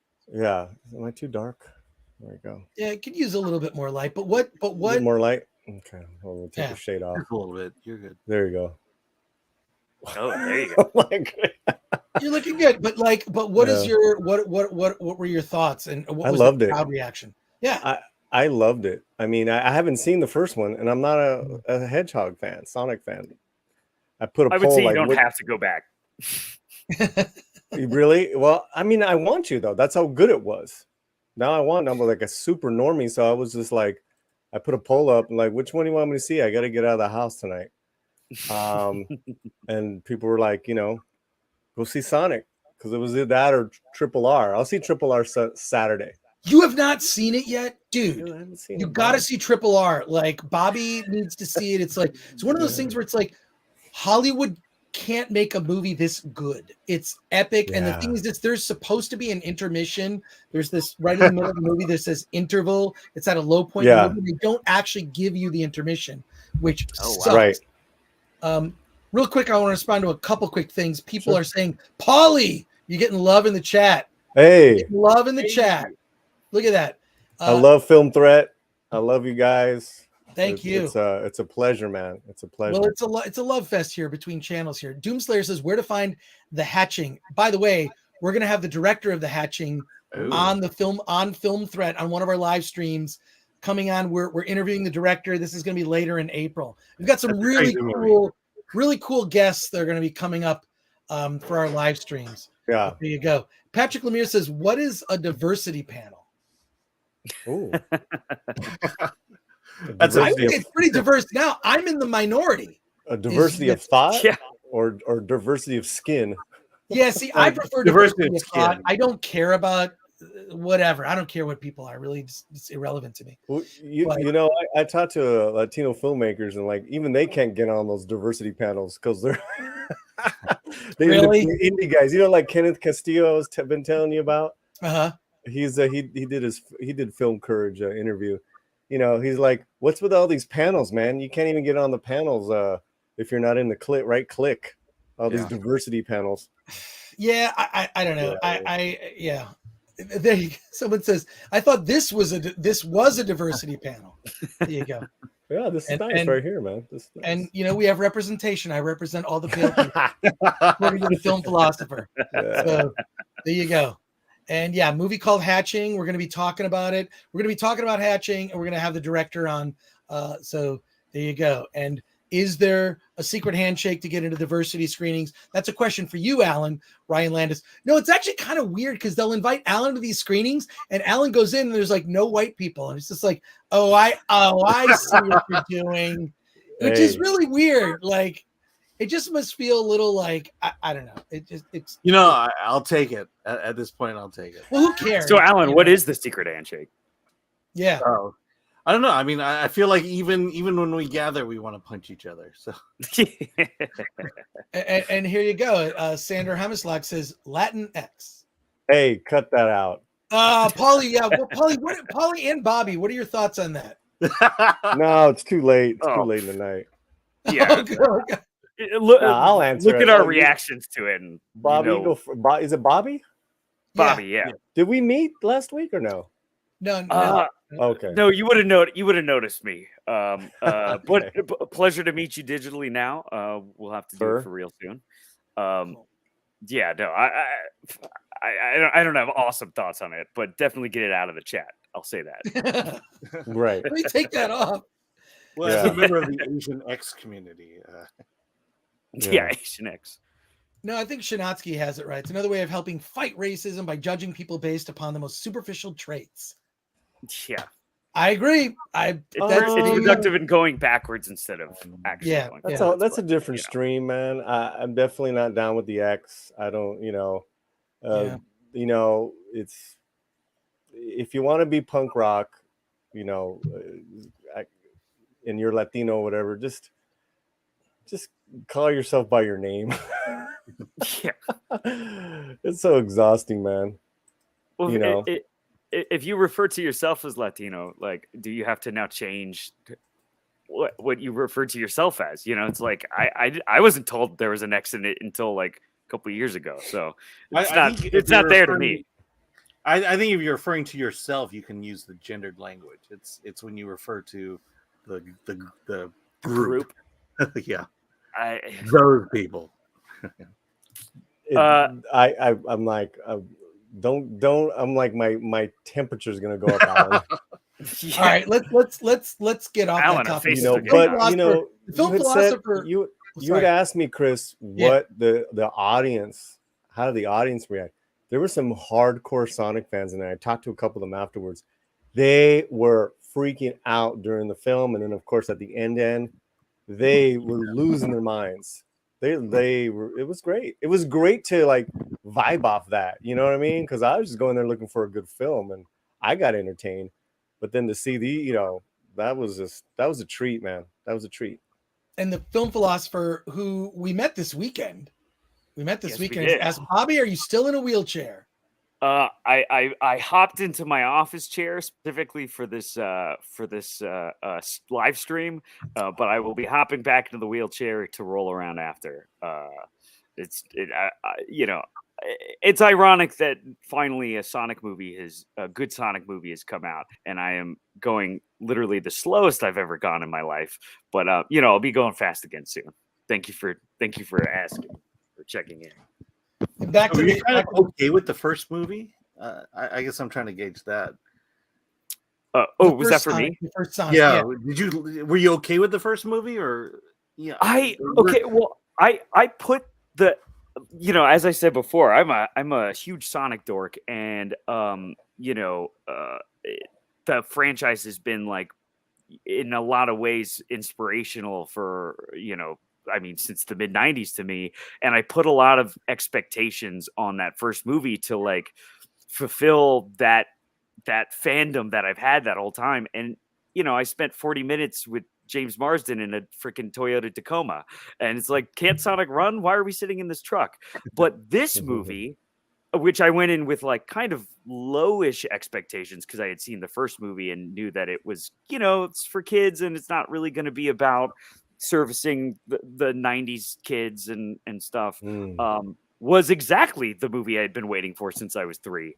And I was really blown away because it was, it was really everything I wanted. I hoped the first movie would be, and I just kind of got sucker punched by a knuckled fist, if you will, with the second movie, because it was really everything. I was really blown away by it. I thought the characterization of every character, which, in movies that are doing like a CG live action blend, can sometimes have CG characters that don't feel like they're there or don't feel, really a part of things. And in this, I would like the most exciting characters were the animated ones. Like, kind of, I'm sorry, Alan, I disagree with you. I thought the wedding was like the kind of most fillerish part. Granted, I thought it was fun. I was having a good time with it, but I was like, all right, let's get back to my boy Knuckles. Like, what are we doing here?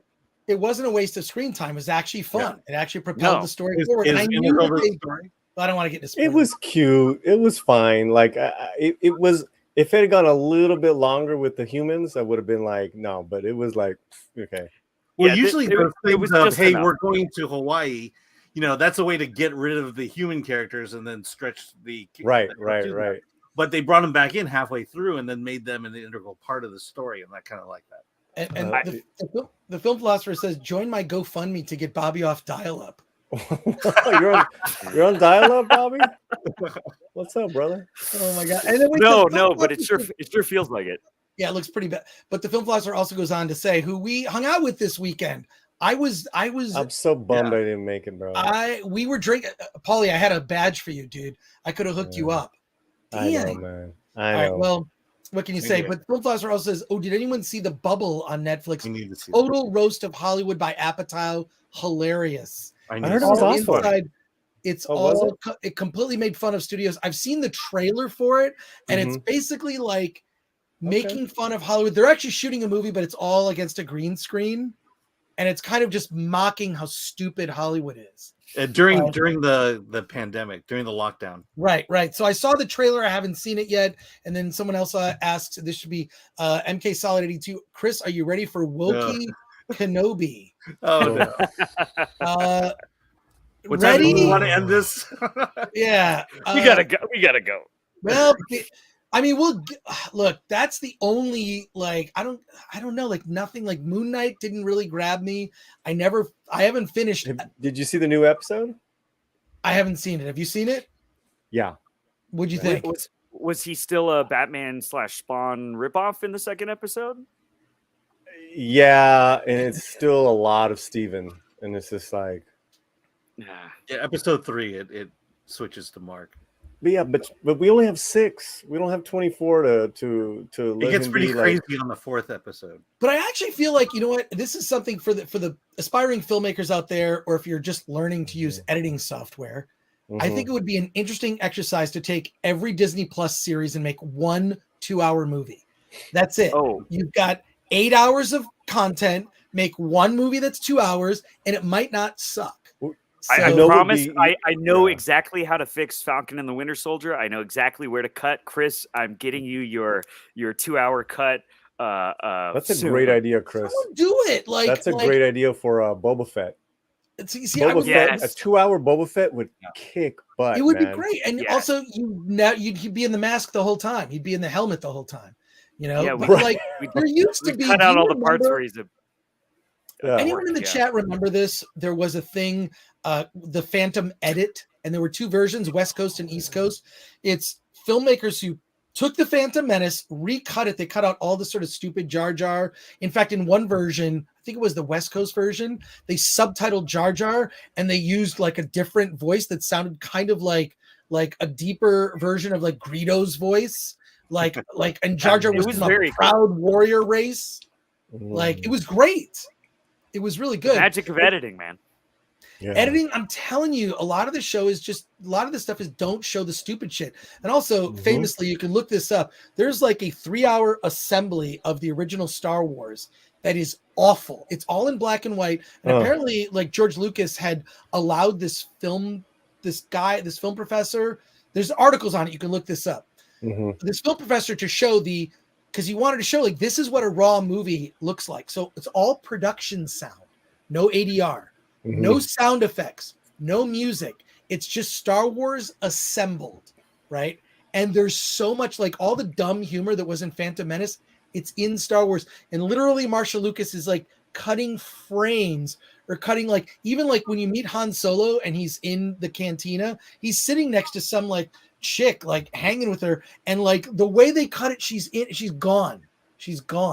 So there's so much of, look that up. There's I'd love, that cut's never like leaked or anything, but I would love to see the raw black and white nearly 3-hour assembly of the original Star Wars, every deleted scene, lots of like inconsequential stuff, scenes that just were drawn out longer. So there you go. And yes, Han shot first. 100%. So not even a question. Yeah. And yeah, Disney's going to show us that Obi-Wan isn't ours anymore. I don't know. I haven't liked, I what Disney did to Star Wars is just, it's shocking. It's as a lifelong Star Wars fan. I mean, I could show you stuff that I've got sitting in the background. I have a giant lightsaber that holds movie posters. Oh, careful with that. Yeah. You're gonna cut the camera in half. Yeah. I'm just saying that, like, we all got that. Yeah. I was a fan. There you go. Oh, you've got all 6 Star Wars movies. I didn't open this one. Nice. But it's But we all got that. You're right. You're absolutely right. So I don't know what my movies are further away, but I have the comics. Does that count? The comics count. I have the original DVDs of the original prints. Chris, Jeffrey what Brooks. were your thoughts on did you already talk about it on the show about the Obi-Wan trailer? Because we talked about it. Yeah. We talked about it. Yeah. But Jeffrey Brooks says, well, he didn't shoot first. He was the only one who shot. Right. Wow. He didn't even better. Greedo had no time to do nothing. No. Except die. This is how a lot of us feel about Star Wars now. I was a fan. I even have tickets to Star Wars Celebration. Just the film philosophers in the chat. I do have tickets to Star Wars Celebration. Yeah. And me and Mexican Iron Man are going. Okay, here's why I want to go. I want to hang out with you, Paulie, and I want to hang out with Mike, and I want to hang. That's what I don't care about any of the programming. I am not going to buy anything unless it's some retro, something that's like an old school something.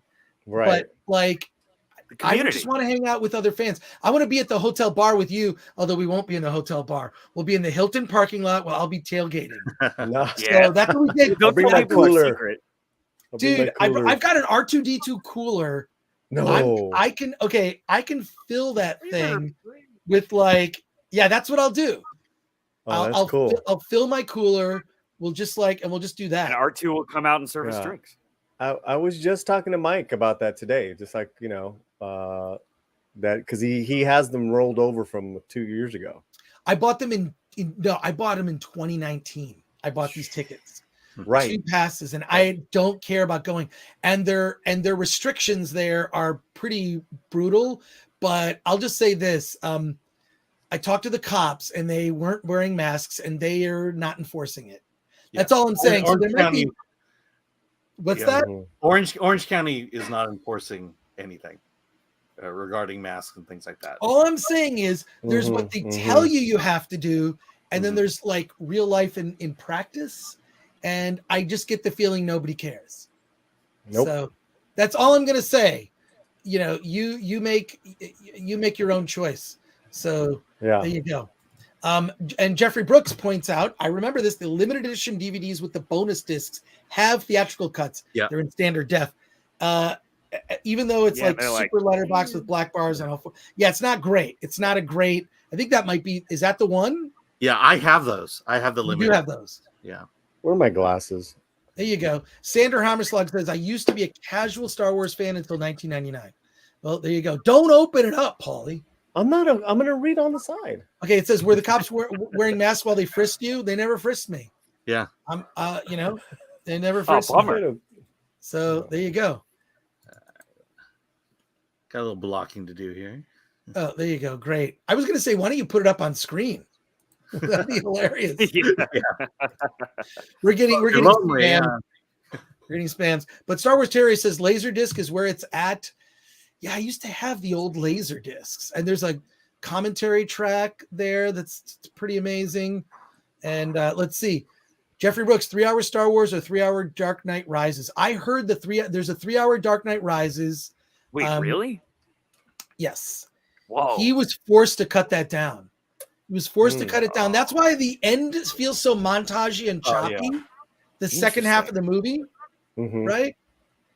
Huh. Yeah, there's that long stretch where he's kind of doing back rehab, and there should have been an intermission. There should have been an intermission, and whatever. Laserdisc. That's my favorite part of Dark Knight Rises is the hour where Bruce Wayne is just laying down. Yeah, with his chiropractor. Yeah, with his chiropractor. It happens. But I think we're going almost 2 hours now. And we got over 100 people watching. That's cool. And I appreciate that. So thank you. Our live streams are getting more and more people. I think last Friday we had over 200 people. This Friday, I hope we're going to probably talk about Sonic a little bit more. We will talk about Sonic. And we're also, I don't know, we're going to talk about Ambulance, talk a little Northman. What else are we talking about, Alan? Oh, there's a movie you saw. Alan, you saw The Contractor. We never got to talk about that. Yeah, I don't know if we want to talk about it. I'm also planning on seeing the Celine Dion movie. You can talk about that for 1 minute. Yeah. I will be listening into that 1 minute, Alan. Just 1 minute. Yeah, so Alan's there you go. Round. This is I know this is a sparse week for new releases. No, Sonic 2 is coming. There's a lot of things coming out, but I'm free to talk about the Secrets of Dumbledore more. What about Martin Scorsese's favorite film? Morbius. Yeah, I'll say this: if you're a fan of the series, the Fantastic Beasts, this is the best one of the three. But okay, I like it's the not first gonna one. it's not gonna sell new viewers. What And was your favorite on a midnight Fantastic stream? Beast, Alan? Okay, so Film Philosopher, are you doing a midnight stream? We can tell everyone to go there. Let me know. You could, can you post links in the chat? I don't know. Well, if you make me a mod, you need some mods in there. How do I make you a mod, Paulie? Okay, so go ahead. I'm in the chat. I'm gonna say hello. Just say hello, people. Yeah. And then you hover to the right. There's 3 little dots. And you hit it, and it should say, wait, did you post? Make a mod. You're right there. No, it says put user in timeout, block user. There's no make a mod. Oh, who's running the channel? I think it's because Alan was on first. No, because mine. Yeah, you have to do it. Mine's you can do it. You can do it on YouTube, not. No, on YouTube, not. Sorry, no. not, I did it during the Oscar one. That you did that to Mike, not to me. Yeah, but I don't see. Yeah. I don't see it here. It just says put user in timeout and block user. Oh, okay. Alan's on Tails. On YouTube? No, on Tech Quiz. No, you can't. You got to go to the YouTube page. You can't. You got to go to YouTube. Here, Alan, I'll do it. Well, oh gosh. Here we go. Look, it says we're live. There's 116 people watching. They're making me watch. Make sure your audio is muted on your browser there. Don't worry about it. I got it. Don't worry about it. Don't worry. Don't worry. I got a handle. I got to take care of. Hey, how you doing? Hey, Paulie, done. Sweetheart. Done. Okay, here we go. Here's my first mod link I'm putting up. What's the link to your channel? No, I'm not going to link to my channel. No, so people can subscribe. I will, but it can't be the first one. Okay. Go. Right. He's going to link to Bat Babe. Bat Babe. We should review some of those movies. Oh my God, I saw the worst trailer the other day. Oh, there you go. Thanks. Yes, you can follow me if you want. Yeah. I saw the trailer. Maybe we should do like a live reaction to this. it's called Amityville in Space. No. I'm gonna look for it. Yeah, but we can't get monetized for those videos then.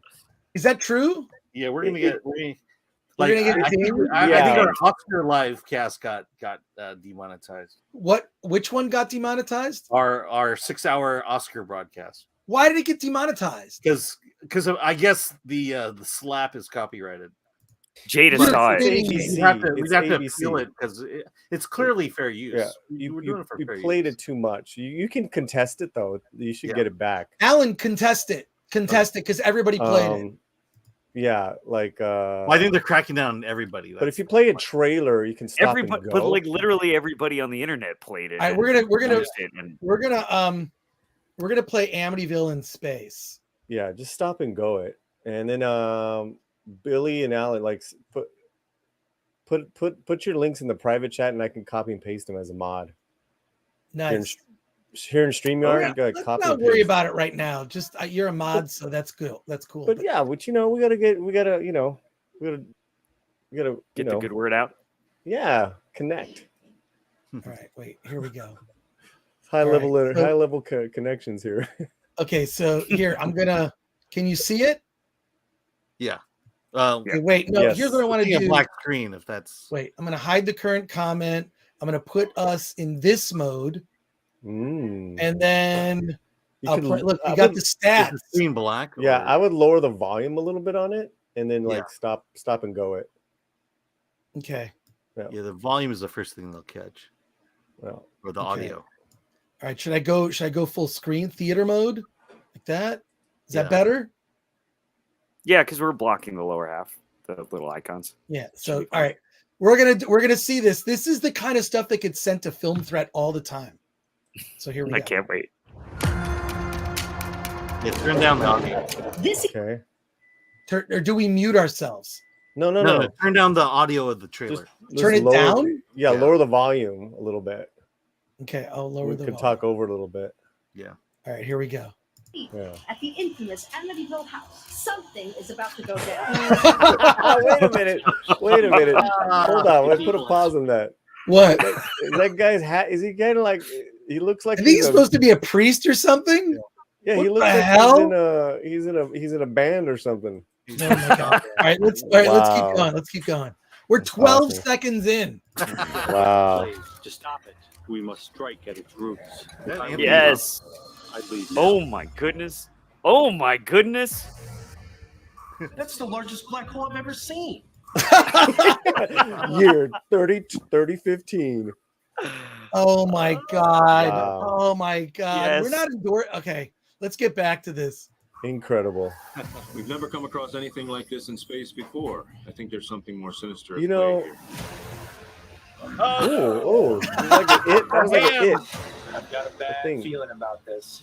I This got is not it. for real. yes. This is a joke. Oh god, horrific. All right, let's keep going here. It's already beginning again. The war between good and evil continues. Oh Wow. my goodness. Wow. Be destroyed. Oh. Curse Galactic.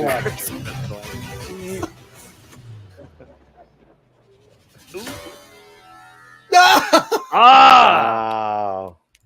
Okay, Love guess what director we're inviting on the podcast here. That absolutely. Oh my god! This guy. Oh my god. Wow. So many Okay, questions. this Sharknado type stuff is everywhere. We got a movie called Titanic 666, Yeah. which I think is on Whoa. Tubi. I think it's on Tubi actually. Yeah. It's on one of those, one of the free ones. Either that Oh or my Pluto. god! You know, wow. Velocipaster has a TikTok account now. And Amazing. They're Wait, pushing out it the front does? of it. Yeah. So yeah, God. I mean, like these movies are just. Well, what can you say? Amityville versus Space Cop.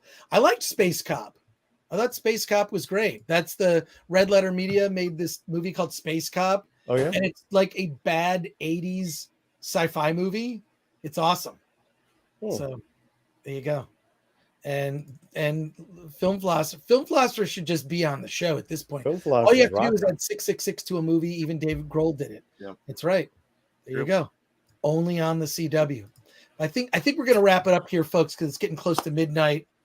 I gotta work tomorrow, and I think I'm seeing a movie, and then we have our live stream Friday morning at 9 a.m. So join us for that, everybody. Friday morning, 9 a.m. Pacific time, and we're gonna have more reviews, more fun, more videos, more slaps. Slap that like button. Subscribe to the channel if you're not subscribed. And there we go. And then also check out Paulie's channel, Latino Slant. There it is. It is in the chat. So do that. When do I get to join the stream, fellas? At some point, first of all, we have to get really here at some point, because we have to get good at doing this first. We're not even good at, we have no idea what we're doing. When we get really good at doing it, I want to do like a fan stream and just get like a lot of people and just just talk shit. It'll be fun. Also, it'll mean you'll have to type less, Film Philosopher. So give us a little bit of time to get better at this. Once we launch, we're launching a new show called The Gory Details, which I just announced, which Bobby just heard of. The graphics package is almost done, Chris. I don't know what you're talking about. Weren't you working on it this whole stream? I'm surprised you haven't sent it to me yet. Of course, it's almost done. Yeah, and here you go. Sub to Film Threat, Latino Slant, Paulie. Thank you again. And look, Ryan Landis says the stream needs more Latinx. Latinx. Oh my god. Oh, that's so painful. Oh my god. That's like Kleenex. Yeah. What can we say? Por Dios. But I'm really glad you got to see the movie, Paulie. That's great, and enjoyed it. And I loved it. Yeah, and Bobby is just great. Always great to see movies with you. Super fun. Always a blast. Yeah, I do have a guilty pleasure. I saw Morbius for the second time. Oh, you're kidding? No. Nope. Are you a masochist? Great. I had a good time, man. Look, I didn't hate it as much as other people did. Bobby, quick before we go, I want to give something to everyone watching this, whether you're in the chat or you're watching this on the replay. Bobby Schwartz has an anthology comic that he's put out. It is right here. It's Dual Animal. It's an anthology comic. I'm actually contributing a story to it called The Omega Guys. It's weird. It's fun. And you can download it. I'm going to put it right now in the chat. There you go. See, download. Wait a minute. I'll do this. Yeah. I'll do it. It's, you can go to the website. Wait, Bobby, should I just cut and paste the, download. Yeah, go for it. Free comic. I'll post it again. And all three of us are doing it. And I'm sure you've heard this before. We'll end up somewhere. Never heard that one before. No, that's all new. No, never heard Gore X. And may the sports be with you. And the Phil Blast says, I ordered Dual Animal at In-N-Out. Dual Animal is now on the secret menu at In-N-Out. So definitely ask them for that. I'm sure they'll hand you a comic book or a weird burger. So give it a download. We love it, and it's free right now. And we have an ad for Chris's upcoming story in there, and we have some really cool art and writing from some really talented folks. And if people like it, we will be making more. So give it a download. Well, you're actually already making more. I've lied. I just want to make people have to feel like pressured to download it, but we will be making more, regardless of whether you want it. Awesome. So download Bobby Schwartz comic Dual Animal.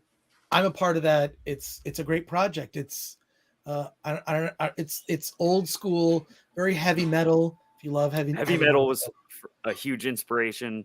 Definitely an influence. For sure. But anthologies are fun. You get a little grab bag of a bunch of different genres, and we're having a blast making it.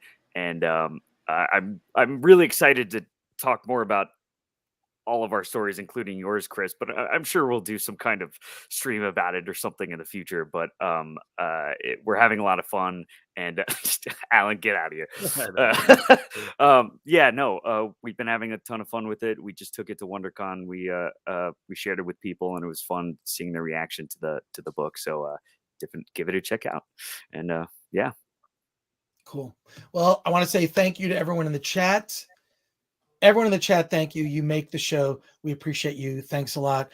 I am Chris Gore, the publisher of Film Threat, and I'm that Cool. Chris Gore on everything. And then Film Threat we're Film Threat on everything. That's Film Threat on Twitter, Instagram, Facebook, all that. Paulie, where can people find you? You're on the social media and all that stuff. Oh, you're muted. You're muted, Paulie. Sorry. Oh my God. Okay, it's time to get up. You got over 100 people in the chat. That's awesome. Cool. Latino Slant. Boom. There you Videos go. all the time. Look for Paul. Interviews. I had that great interview today with V. Castro. She's the author of the new Aliens Vasquez book coming out. Check it out. Nice. Yeah, very cool. And Bobby, what about yourself? You can give the comic book a follow at Dual Animal on Instagram, and we have a Twitter, but you don't have to worry about that. And you can go to dualanimal.com. We have stuff about the comic book in there, as well as some links to Attack of the Doc, a documentary we are co-producing with Chris Gore, and a bunch of other fun stuff in there, and some teases and for comic books to come. So follow us, and you won't regret it. And you'll also probably get something weirded in and out if you ask for Dual Animal, but you should do that too. I'm on your page now. Alan has a TikTok. Yes. Arthur Farty at TikTok. Dude, what are you doing on there? I know. He's Nothing dancing. right now. Are you Twitter is flossing? My Pal Al and Film Threat Alan on Instagram. I can't sync them up, so it's different on everything. Okay, Great so, branding. Yeah. Yeah. You gotta do a video where you flossing, bro. Yeah, No. yes. I've seen it in real life. I'm not sure if it would be as good on TikTok, but I think can Alan try. can bring it. That's what they tell me. Yeah. You gotta dance. You gotta dance on TikTok. So Yeah. it's true. Well, we're wrapping up. I'm going to bring up the background music. I want to thank everybody for hanging out with us tonight. It's a blast, and we will be back Friday at 9 a.m. Pacific time for another live stream. It's our normal Friday live cast. We have a special guest filmmaker, and I forgot who that was. I will tell Nice, you right nice. now. That's So what how- I'm going to do is I'm just going to play us out with our outro video. So here you go.